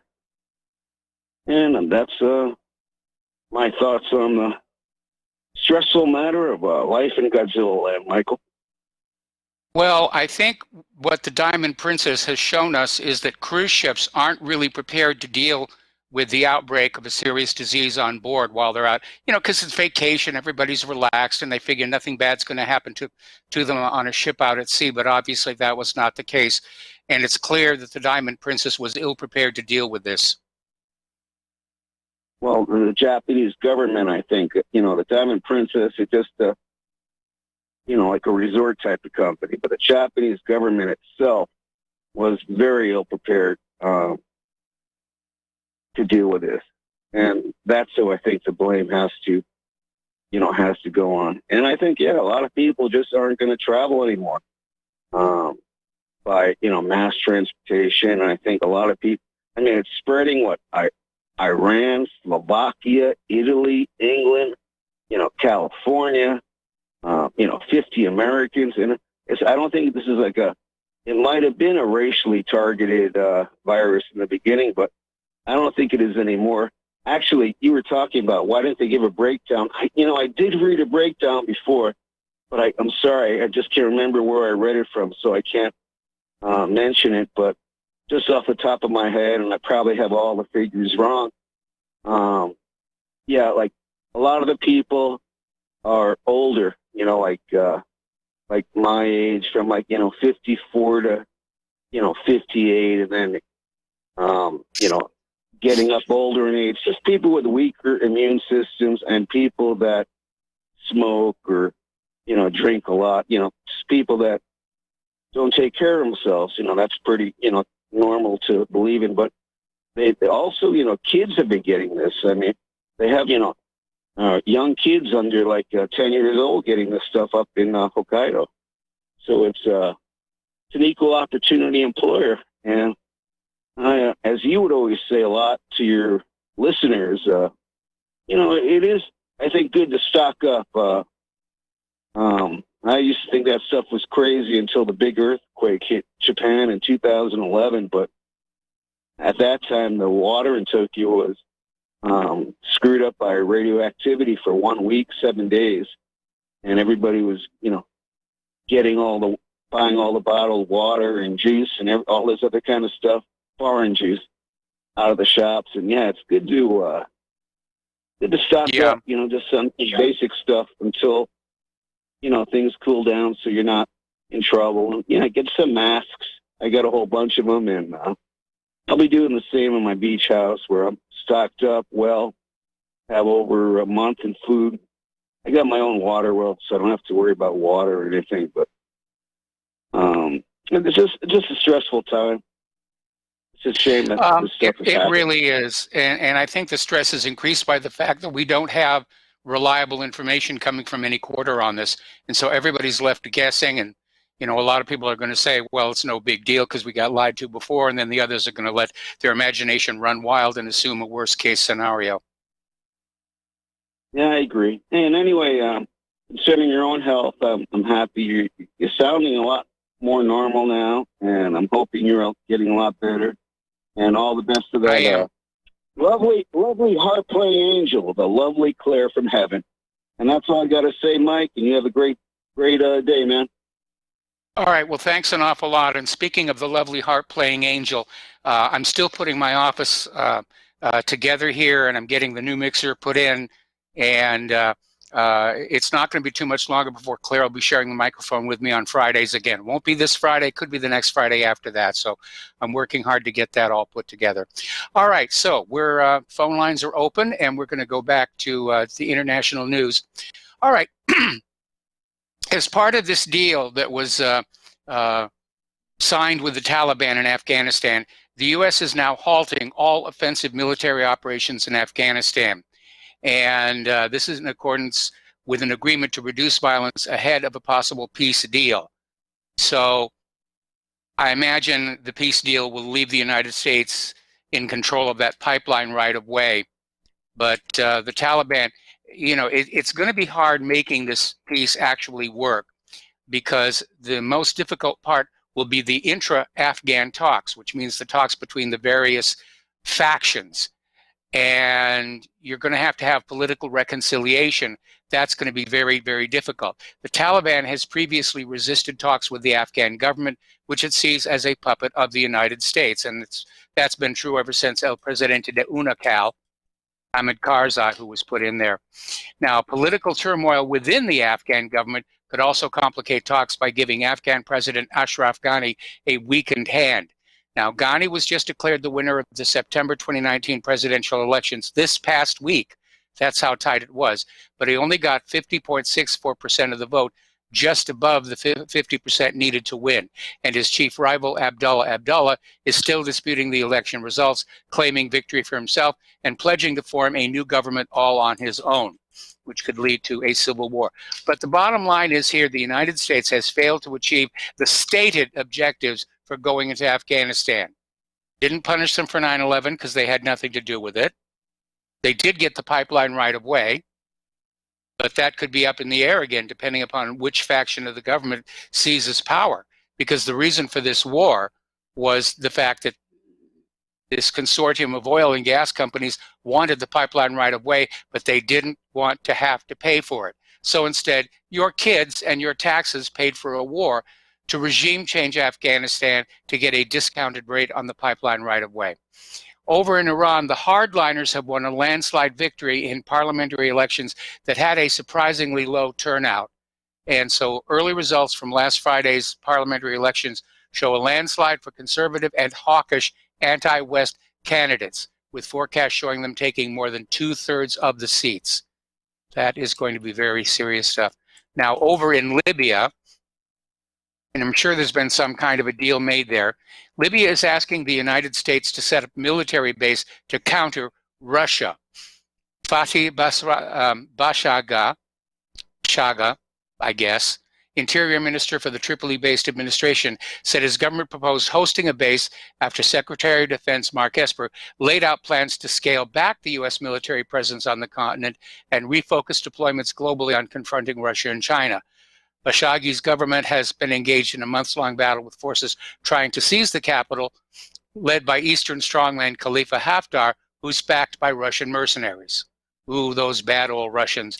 Bad Russians, bad Russians. Speaking of Russians, warplanes, possibly Russian, nobody really knows for sure, drop bombs next to a Turkish column in Syria and force it to halt their advance. So that whole situation in Al-Qaeda held northwestern Syria. And there was a 7,000-strong Turkish force concentrated just to the east of Idlib to block the advance of the Syrian army toward the biggest city and only provincial capital, Rented Lips, still in rebel hands. All right, now the United States just completed a war game whose scenario was nuking Russia. And this was attended by the Pentagon chief. U.S. Defense Secretary Mark Esper played himself in a drill at the U.S. Strategic Command headquarters in Nebraska, which featured a bizarre scenario of America nuking Russia in response to its own nuclear strike against a NATO ally. Russian officials are blasting the Pentagon over this drill, simulating a Russian nuclear attack, calling us all sick people. Russian lawmakers have reacted to the Pentagon's fantastical scenario involving Russia's alleged plans to use low-yield nukes on the battlefield, calling the exercise outrageous and offering various ways that Moscow can respond. Okay, let's talk about the economic news. Gold has surged more than, first of all, you've got to look at what happened to the Dow today. Down, it broke 1,000 down on two separate occasions. I think it closed at something like 800 down. But Friday was in the red, today's in the red, and as one of our callers mentioned, this could be the beginning of a major downtrend. All right, we're going to take another break here for commercials, and we'll be right back with the economic news after these few words. And aloha, America. Welcome back to the show here. Pardon me. And we are talking about the economic news here. Gold is way up. It's hit a 7-year high. And apparently investors are rushing to buy the safe haven yellow metal, over the rising fears over the COVID-19 epidemic, and it's triggered sell-offs in Asian, European, and the American markets. So the price of gold surged more than 2% today, hitting record levels since February 2013. Gold for April delivery on COMEX reached $1,691 per troy ounce before slightly falling back later in the session. Meanwhile, spot gold was up 2.5%. Silver prices also posted gains, with contracts for March rising 1.7% to $18.84 per ounce. So, got to have that metal here. Now, story that's coming out of Goldcore, gold could hit $2,000 an ounce this year due to strong coin and bar demand, ETF and central bank demand as well. And it all looks really good, but gold suddenly got hammered by a multi-billion-dollar sale. Gold prices plunged on the back of over $3 billion notional of futures being dumped through the markets. This is how they keep the price down, so you'll stay in the stock market, you'll stay in the equities, you'll keep your savings account. All right, we're going to take a phone call now from Al in Canada. Aloha, Al. Welcome to the show. What's on your mind? Hi, Mike. They call it futures because it doesn't really exist. True. Only an idiot can dream something like that up. It's the futures. Jesus. We're so disconnected from reality in today's day and age in all aspects of our lives. I mean, it's borderline insanity. Really is. It's all smoke and mirrors. Oh, yeah. The question is, who's behind that curtain? I think we all know the answer. It's the rich. Yes. And, you got guys, I was going to say like Bloomberg and other people. Mike, I was looking for that golf thing about Donald Trump. Well, Donald Trump cheats at golf, and Donald Trump tweets back, Mike Bloomberg cheats at, what, mini putt? Or Mini golf. Mini golf. Mini golf? I can't find that, but I'm not on Twitter, so I'd love to send that out to a friend of mine. So this, is it true that a couple of days ago it was found out that China had pumped $970 billion US into its economy in 1 month? Yes. Wow. Yeah. Most of these Chinese companies are going to be out of cash in about another 3 months. That's pretty, well, I mean, if you're going to do it, just do it, right? But what about the people at the other end? Okay, listen, stay on the line, Al. We got to take a break for station identification. We're going to come right back to you after these few words. And aloha, America. Welcome back to our show here. We're talking with Al in Canada. We're talking about economics. And Al, just pick up where you left off. I was basically going to get to the point where, like, there's always something that's going to be used as an excuse for things that have happened. This coronavirus seems to be a good one, seeing as the world economy is of course reliant on emerging markets and a couple of billion people pulling themselves out of poverty. But at the same time, we have to remember that this is just all smoke and mirrors, and all it really is it's used to cover up all of the crimes and deceit that has happened before, and it's been happening for over 100 years now. A lot of people talk about gold and it's a store of value or wealth, and that's exactly what it is because you can't print it. There are a couple of terms like hypothecation and rehypothecation.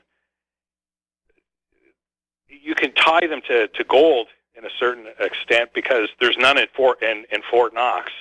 It's been rehypothecated, which means that it was used. With the New York Fed, same with J.P. Morgan. Yeah. We covered that. We covered that in the gold conspiracy on History Channel.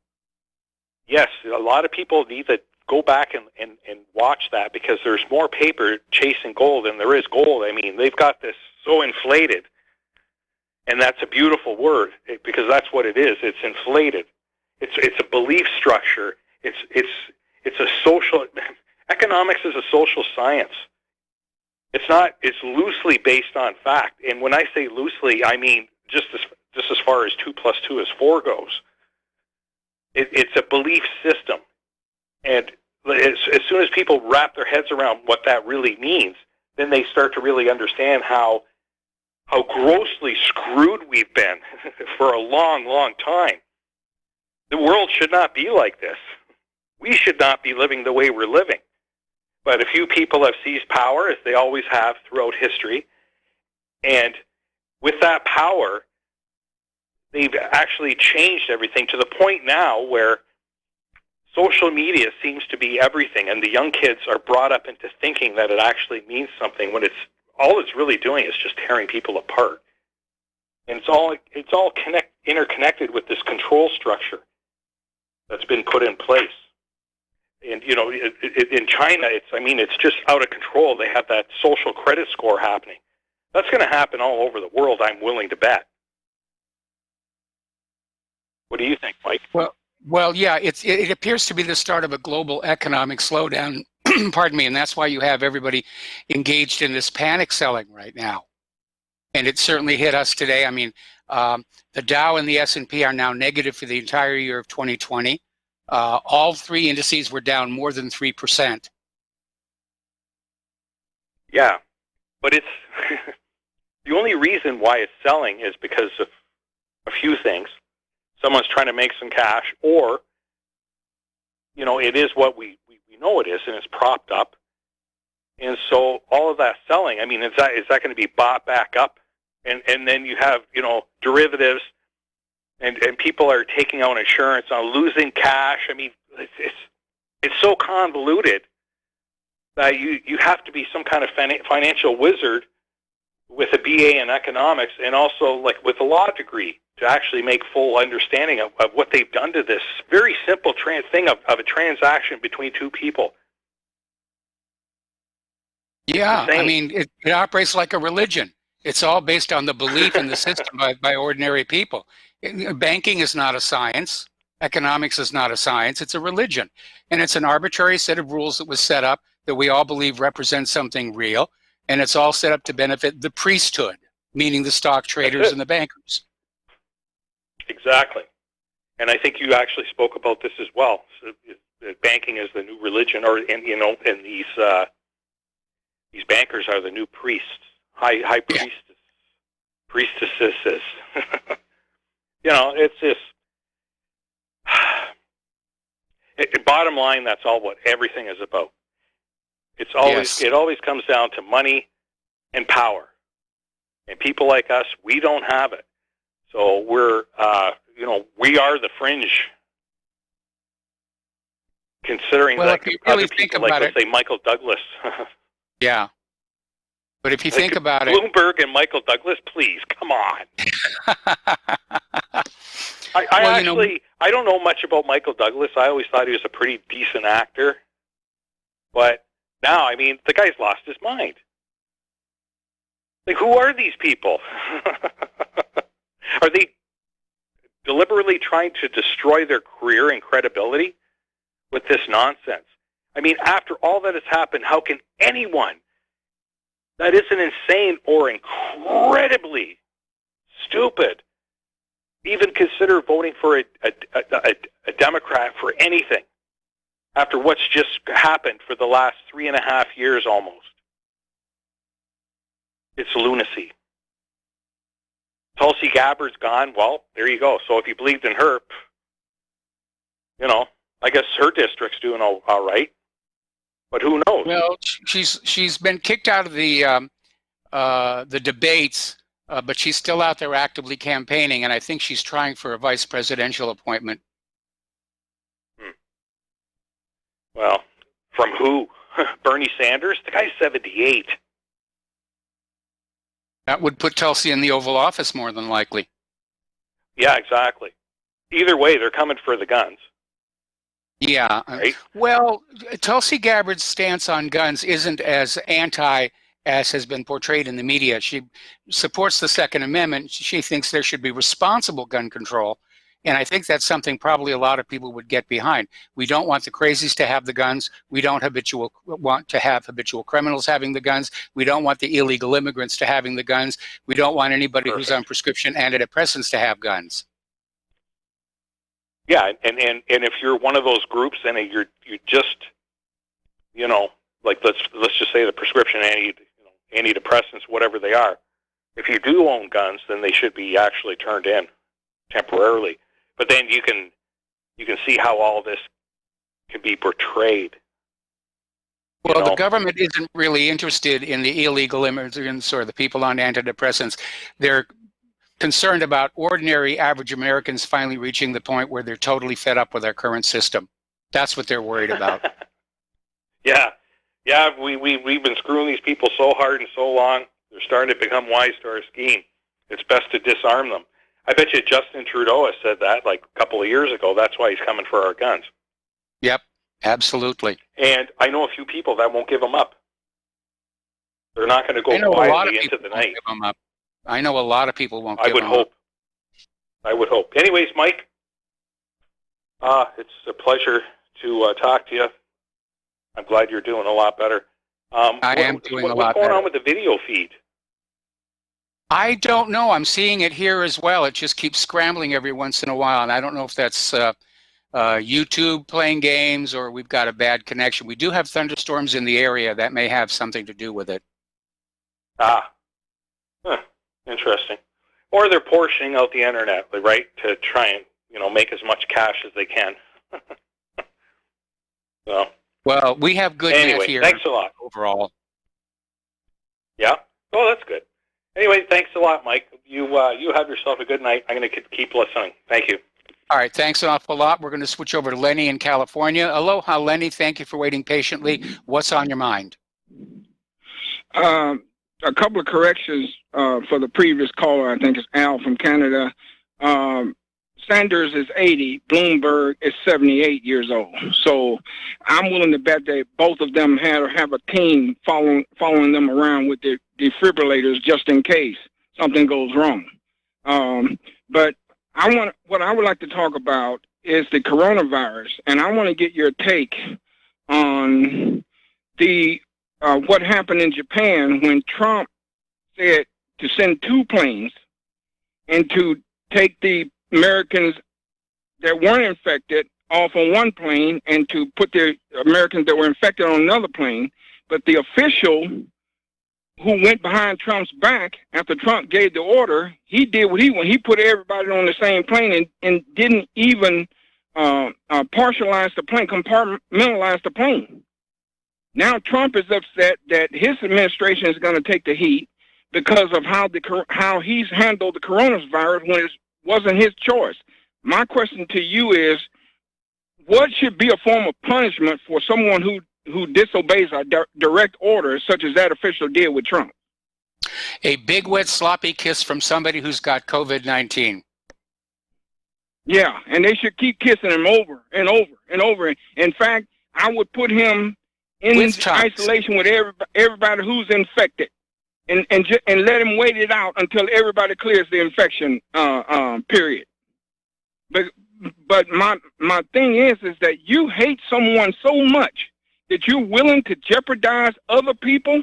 Who knows how many could get infected from this? That you hate someone so much, and you and all of these so-called moles who are in Trump's administration, they're doing everything they can to sabotage the man and make him look bad. And this is going to fall on Trump once it breaks. It's almost as if they want to see people get infected by this.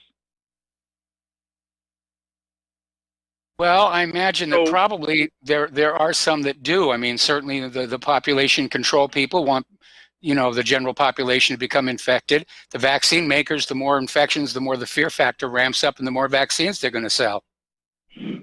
Yeah, well, to the so-called population control people, I say this: why don't you go ahead and control yourselves first, like you would say in the past, Michael? Lead by example.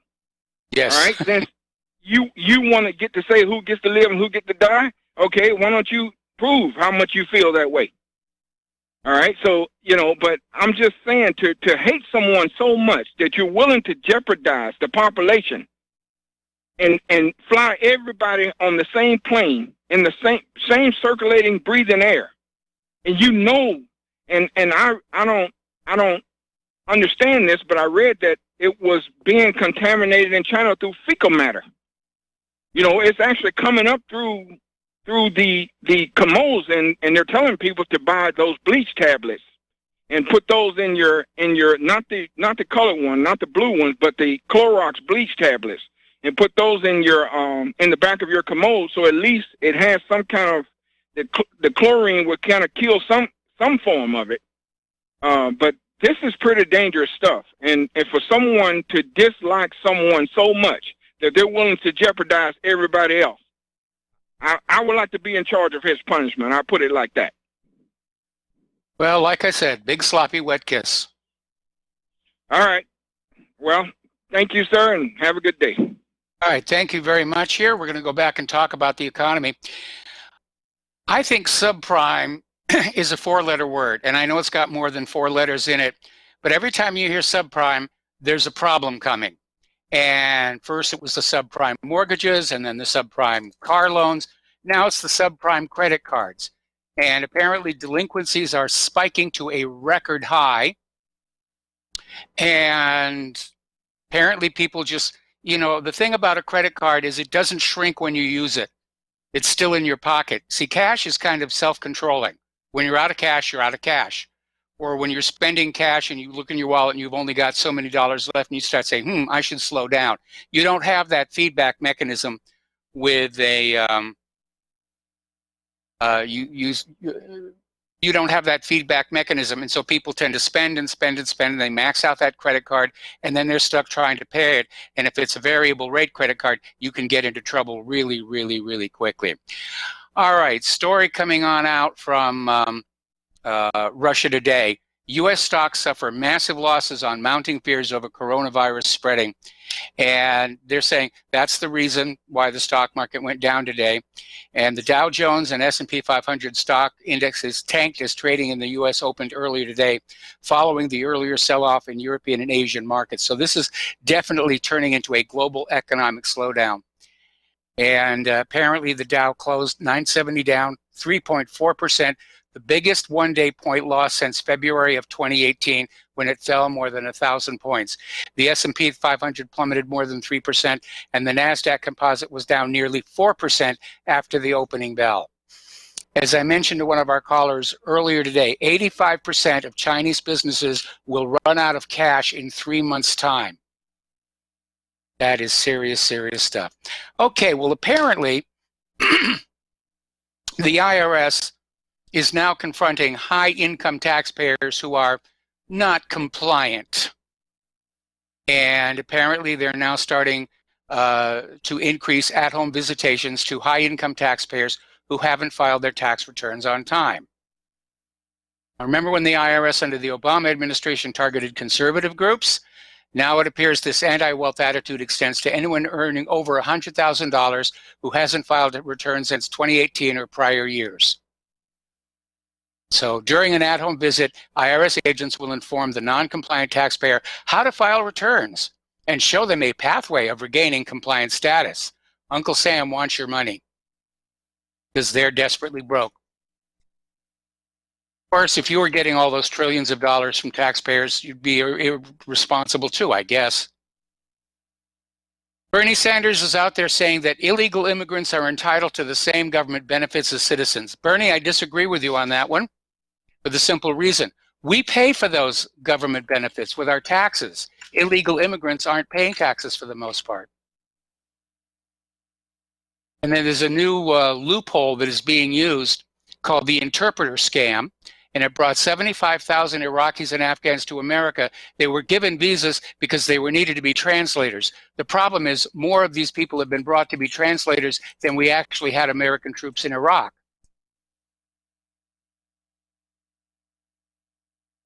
See, and accidentally left Fox News running in the background here. The Syrian Patriarch of Antioch is calling on Muslim-majority countries to resettle Islamic refugees and is excoriating Western religious leaders for their political correctness on immigration and the persecution of Christians. Since there are Arab countries with a Muslim majority that have financial resources in the billions and vast uninhabited territories, why not settle the refugees from the Middle East, thereby giving them temporary accommodation pending a political solution which will facilitate their return home, asks His Beatitude Ignatius Yusuf III, Yunnan. I think that's a really, really good idea.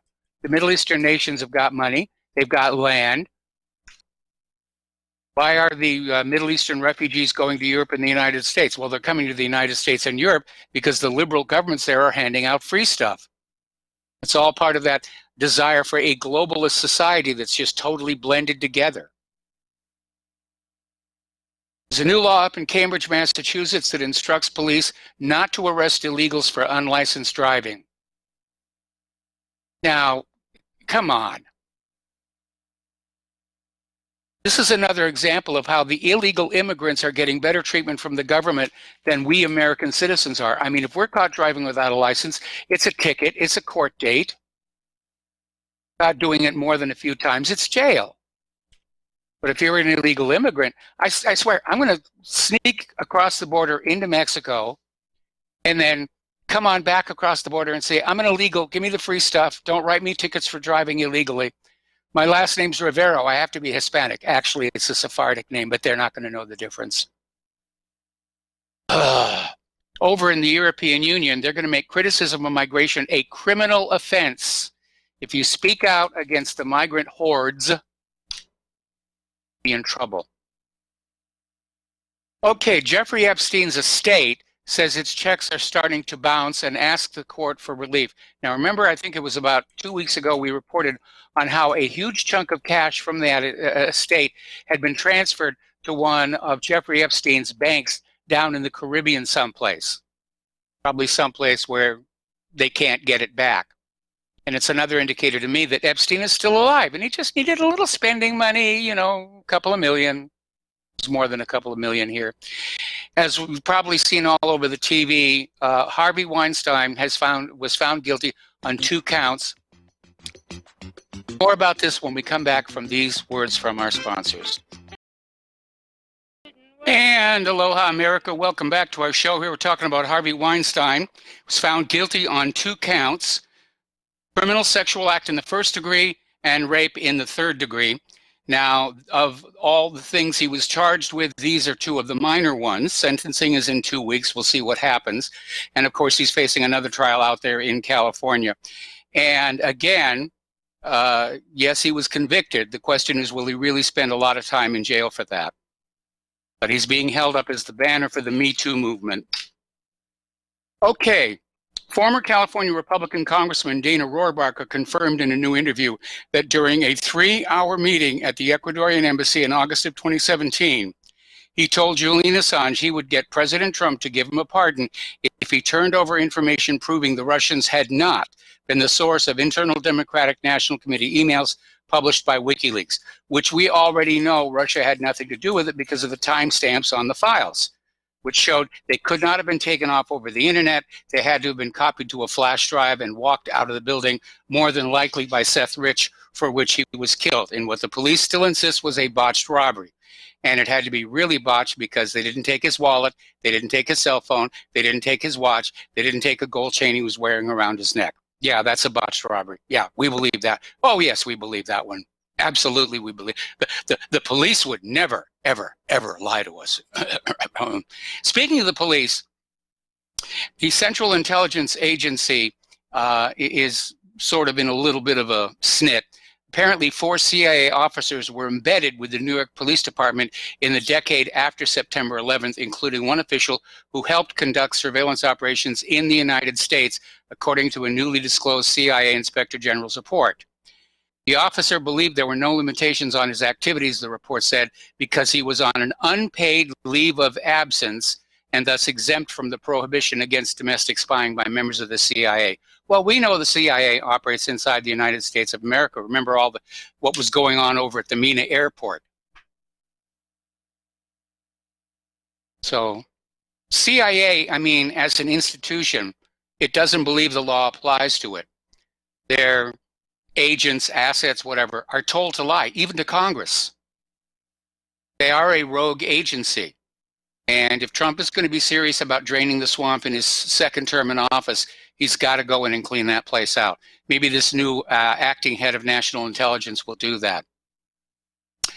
Okay, over at the New York Library, they were going to have a drag queen story hour, which prompted a huge public outcry, leading to its cancellation. But the library is now pushing back by announcing an LGBT re-education program meant to indoctrinate young minds into accepting what many people see as a perverted lifestyle. The activists, including citizen journalists Robin Janovich and Tom McDermott of the Bryant Report, questioned a showing of Drag Queen Story Hour scheduled for February 8th. So this already happened and it came and went. So we're going to have re-education. We're going to re-educate you that this stuff is hunky-dory and it's okay and it's wonderful. Okay, let's talk a little bit about computers. Windows 10 is coming out with new icons. Isn't that special? They've already announced, they've had a press conference and everything. This is what you'll see, new icons. And apparently they solicited 100 new designs. They revealed in December. And they're going to be, it's a new mail and calendar icons today. Okay, this is rearranging the deck chairs on the Titanic. And my recommendation to Microsoft would be, how about we skip the facelifts in favor of making Windows 10 more usable, because it is not. It absolutely is not. And now that I'm not using it for emergency broadcasting from skilled care facility I was stuck in for a month, my sole Windows 10 machine is back in its little case, gathering dust in the closet. House Subcommittee requests data from Amazon Ring on law enforcement partnerships. And apparently Ring is under fire from senators who want a briefing by the end of the month on how the consumer technology operates, stores data, and works with law enforcement. I'll bet a lot of people who've got the Ring didn't realize that they're plugged into law enforcement with that little device. They want to surveil everything, including your front door. In a letter to Amazon on the 19th of this month, Democratic Representative Raja Krishnamurthy, I think, chairman of the Subcommittee on Economic and Consumer Policy, requested various documents and policies from Ring, including the most asked question, how the company partners with law enforcement agencies. The letter states the subcommittee is examining traditional constitutional protections against surveilling Americans and balancing civil liberties with security interests. Absolutely, absolutely. Now, again, they're going to argue that the Ring is operating out in public. Courts have said you have no expectation of privacy. Of course, that doesn't address the issue of these little special assistants sitting in your home, listening to what you do and recording it 19 times a day. We'll be right back after these few words. And aloha, America. Welcome back to our show here. We're going to go back to the phones here to Paul in New Jersey. Aloha, Paul. Welcome to the show. What's on your mind? Hello, Michael. Michael, back in the mid-'90s, I read this book by the author Laurie Garrett titled The Coming Plague. And she seems to have a medical background. It was a very good book, all about the different outbreaks at the time, you know, going from what was called Machupo and then even about the toxic shock syndrome. It kind of covered the whole, you know, disease issues of the 90s. It was before, by the way, you know, the bovine spongiform encephalopathy known as mad cow disease. That, you know, hysteria. Anyway, she wrote an article, and in the article, and it was from whatever the FP is, and the title of the article was called "Trump Has Sabotaged America's Coronavirus Response," and this is from January 31st. And in it, right, she says that in 2018, the Trump administration fired the government's entire pandemic response chain of command, including the White House management infrastructure, right?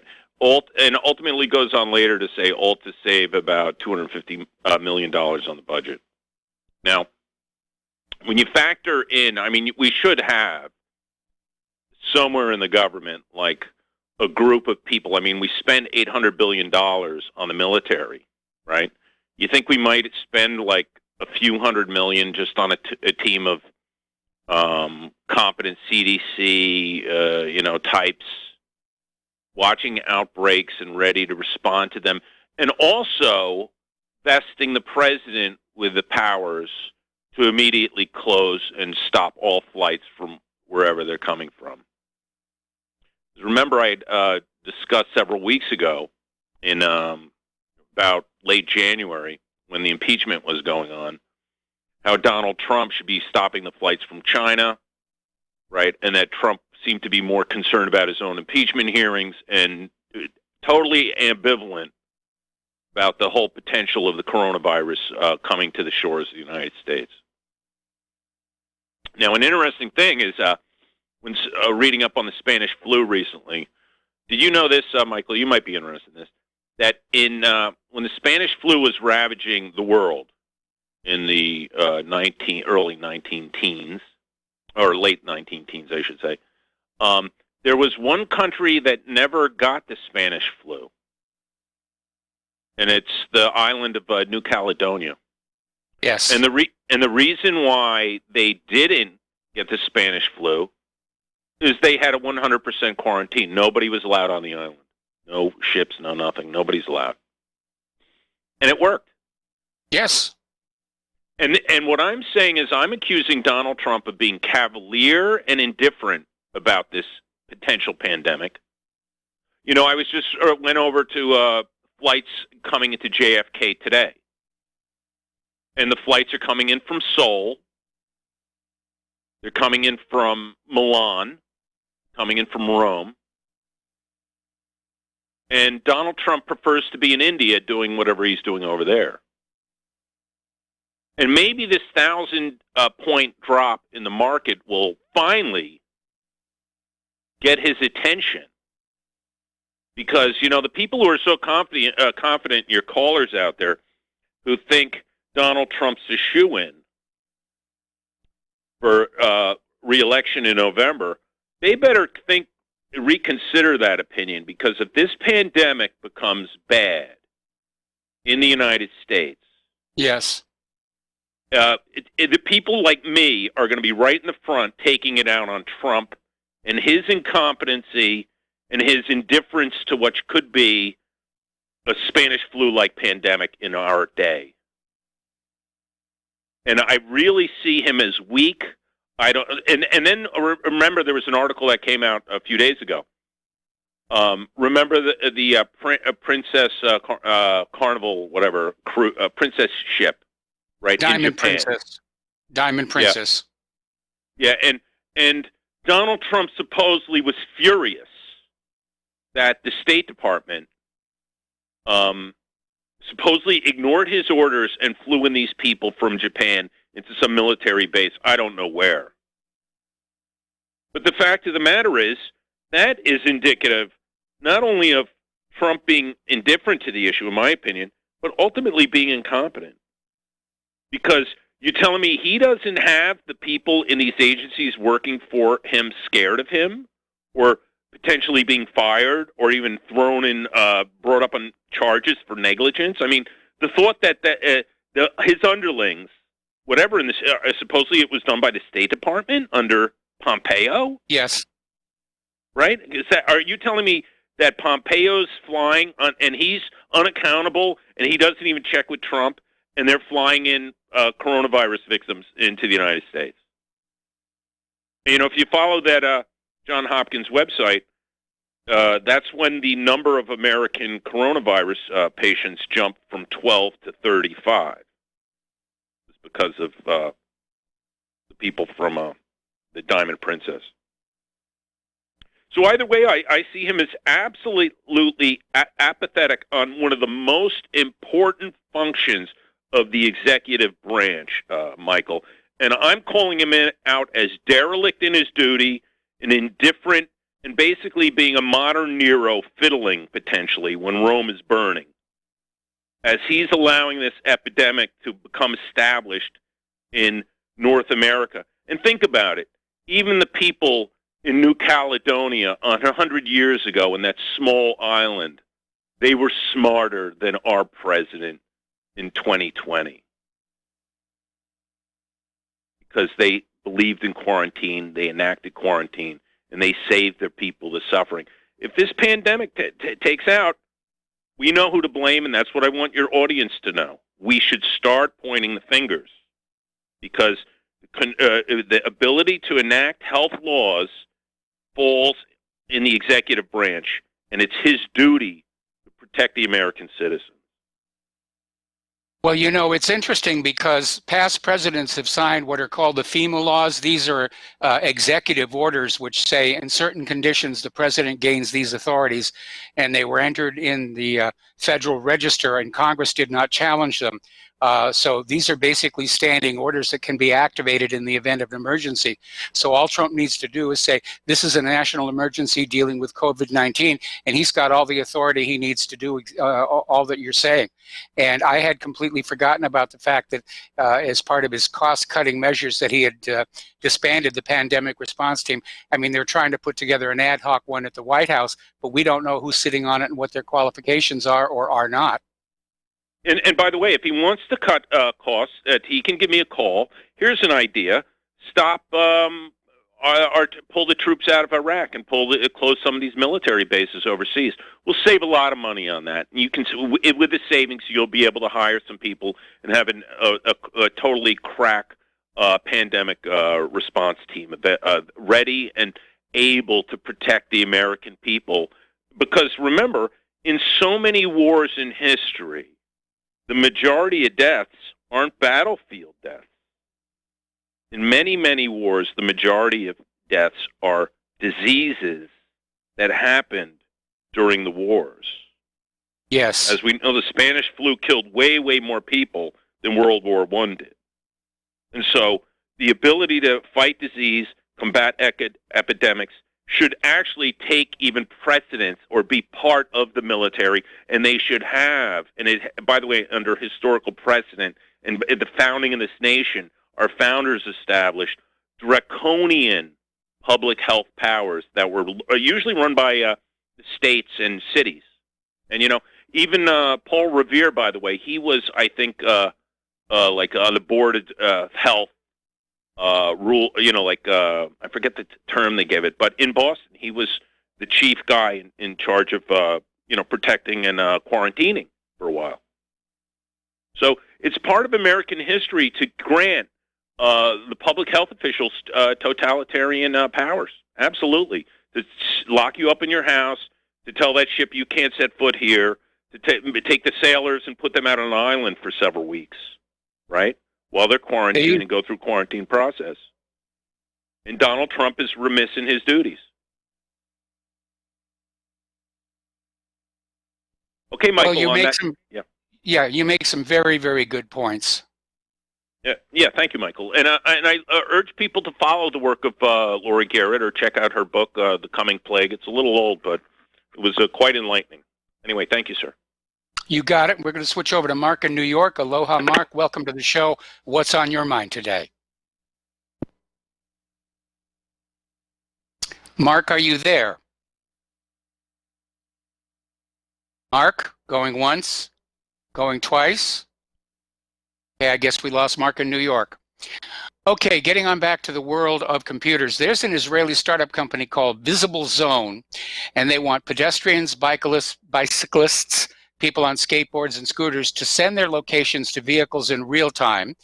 And apparently they have developed what is called a pedestrian detector, which identifies, tracks, and protects pedestrians even when they go undetected by a fast approaching driver. And VZ's app could give anyone that leases their software, you can't buy it, the ability to know where a person or vehicle is in real time. Now, this is written a little badly where it's not telling me whether they're notifying the driver that the pedestrians are there or if they're trying to notify the pedestrians, be careful, there's a car coming. But at some point down the road, okay, I can imagine them integrating it with the driver assist system. All right, we're going to try and go to Mark in New York again. Aloha, Mark. Welcome to the show. What's on your mind? He dropped off. Okay. All righty. Over at MGM. Oh, he's back. Mark in New York. Boy, what a tough time we've had connecting with you. What's on your mind today? You talking to me? Are you Mark? Yes, I didn't quite hear you. I wasn't sure if I was another caller called in. But you know what? By the way, I agree with your previous caller, because they did something like that in New York with Typhoid Mary, I believe. They tracked down, so it's not something new. And when it came down to it, they had to do something. And even with the primitive technology that they had, but apparently decades later or a century later, they still haven't improved things at all. But I've had this, I called about related to the healthcare, Bernie's healthcare, and these ideas went in my head related to the social credit that I could see that Bernie would give, like, say they called it the people's healthcare, and they decided to give health credits. And the reason why I brought this up is because you know what it takes to diet. You just went through 2 or 3 years of dieting, lost a massive amount of weight. And I tried it this summer. I did too much. I did too much of a crash diet. But I was really surprised to really weigh. I got a little kitchen scale, weighed out my food, that 3 ounces of meat is the size of like 3 marshmallows. That's it. And usually I eat. If you can believe that, who can eat that? But it's amazing that the adult body can live on less than that. They can live on that like once or twice a week. And once I got used to measuring it out, what's hard, besides watching hockey at 7 o'clock when John Stedmiller comes on, is watching all the, the commercials when you're trying to diet and stuff. If you're watching a sports game, it's all this. Yeah. But after a week or two, I've gotten used to it. I could look at it, and if it really bothers me, I'll get up and leave the room and go have a glass of water. But I used to eat a lot, and I realized if I'm going to lose weight, if I want to be, in any decent shape, you have to curb what you put in your mouth. And I think if you get on a government health care plan, these people that are voting for this, the only way to save money is taking care of yourself, where a good horse runs at the side of a whip. And that's what people that don't need the government or medical people to tell them to, you got to stay in shape, at least eat right, and get out and move your feet. So where I got the idea of the health credits keep coming in, say the kids would love it because you start off with 100 health credits and you keep them in the year, and if you don't, and the way they find out is, you get your smartwatch. All I need to see, I'm not a doctor, all I need to see is somebody's, or understand what their weight is, what their waist measurement is, and a blood test, and a little report from the watch, the smartwatch, and I could see how the people's health care plan could just, are you getting off the couch while you're watching that hockey game or the baseball game a few times an hour? Is your heart rate getting up every day? I think a lot of people that you see, and there's a big obesity problem, they don't do that. And I think this gravy train that they're on, where they don't take care of themselves and they're looking for a nanny state to tell them to get up, they're going to be surprised that what it would take. And if they don't do it, I could see something like health care or, the health credits, where maybe you have the good thing is if you have a good year, you're exercising, you're young, you get rollover you can roll over your health care credits. But I could see how they could almost be like social credits, for health care. Yeah, I see what you're saying. First of all, there's one additional. Excuse me. Hello? There's one additional villain along with the commercials during the sporting events, and that is that there are chemicals added to our food here in the United States of America that make you want to eat more. And MSG, aspartame, then there are all the hormones they're injecting into meat and poultry that make the chickens and the cows grow bigger and fatter, and any of that hormone that is not metabolized at the time the animal is harvested, it gets into the meat and you eat that as well. I'm having to be back on a diet myself right now because one of the medications they've got me on just sends your appetite soaring, and I'm just hungry all the time. Wow. And, I got to watch out that I don't go and snack and the rest of it. But I've actually put a little bit of weight on. I was dangerously low during my illness. I was down at like 147. And wow, that is low. Yeah, I want to stay around 160, but I'm pushing 170 right now, so I got to get strict with myself. Anyway, listen, we got to let you go. We got to take a break for commercials. Back with the last segment of our program after these few words. And aloha, America. Welcome back to our show. Last segment of our program today, and story out of the Daily Mail. NASA reveals first findings of mission to dig below the Martian surface. InSight lander detects hundreds of Mars quakes, suggesting the red planet could be harboring alien life. Now, the headline is a little misleading because there's nothing directly linking the Mars quakes to life.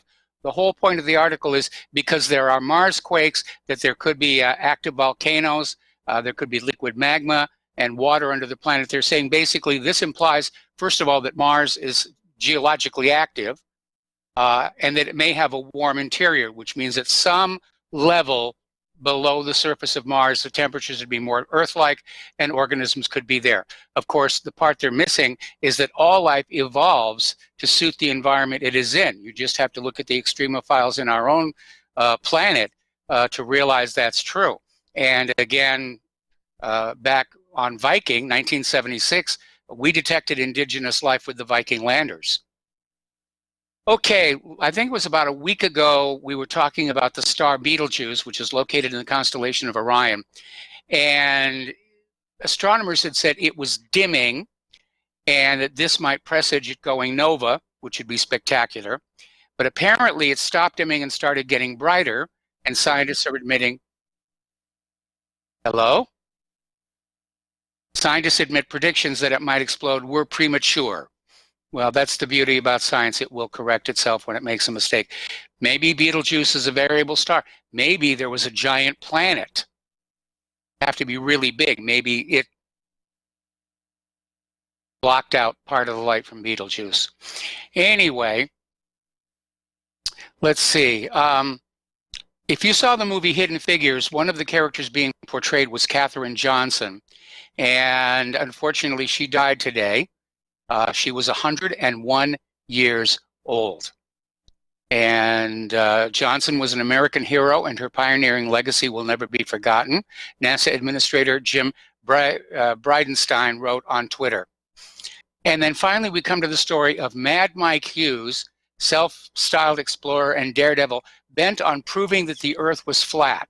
And the way he was going to prove it, he built himself a rocket, that he was going to rocket himself up to the top of the atmosphere and then take pictures to prove that the Earth just went on forever, that all these photographs showing the curve of the Earth, including the one that's got the What Really Happened logo up there at the edge of space, were faked or lies or something. Well, unfortunately, he had a little bit of a problem. His rocket malfunctioned, and he was killed over the weekend.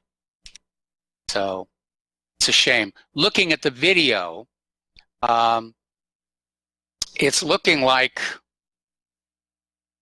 it suffered a similar failure to Evel Knievel's rocket, in that the parachute deployed. Then in the case of Mad Mike, it ripped off, and it only reached about 1,000 feet altitude and then plunged straight back down.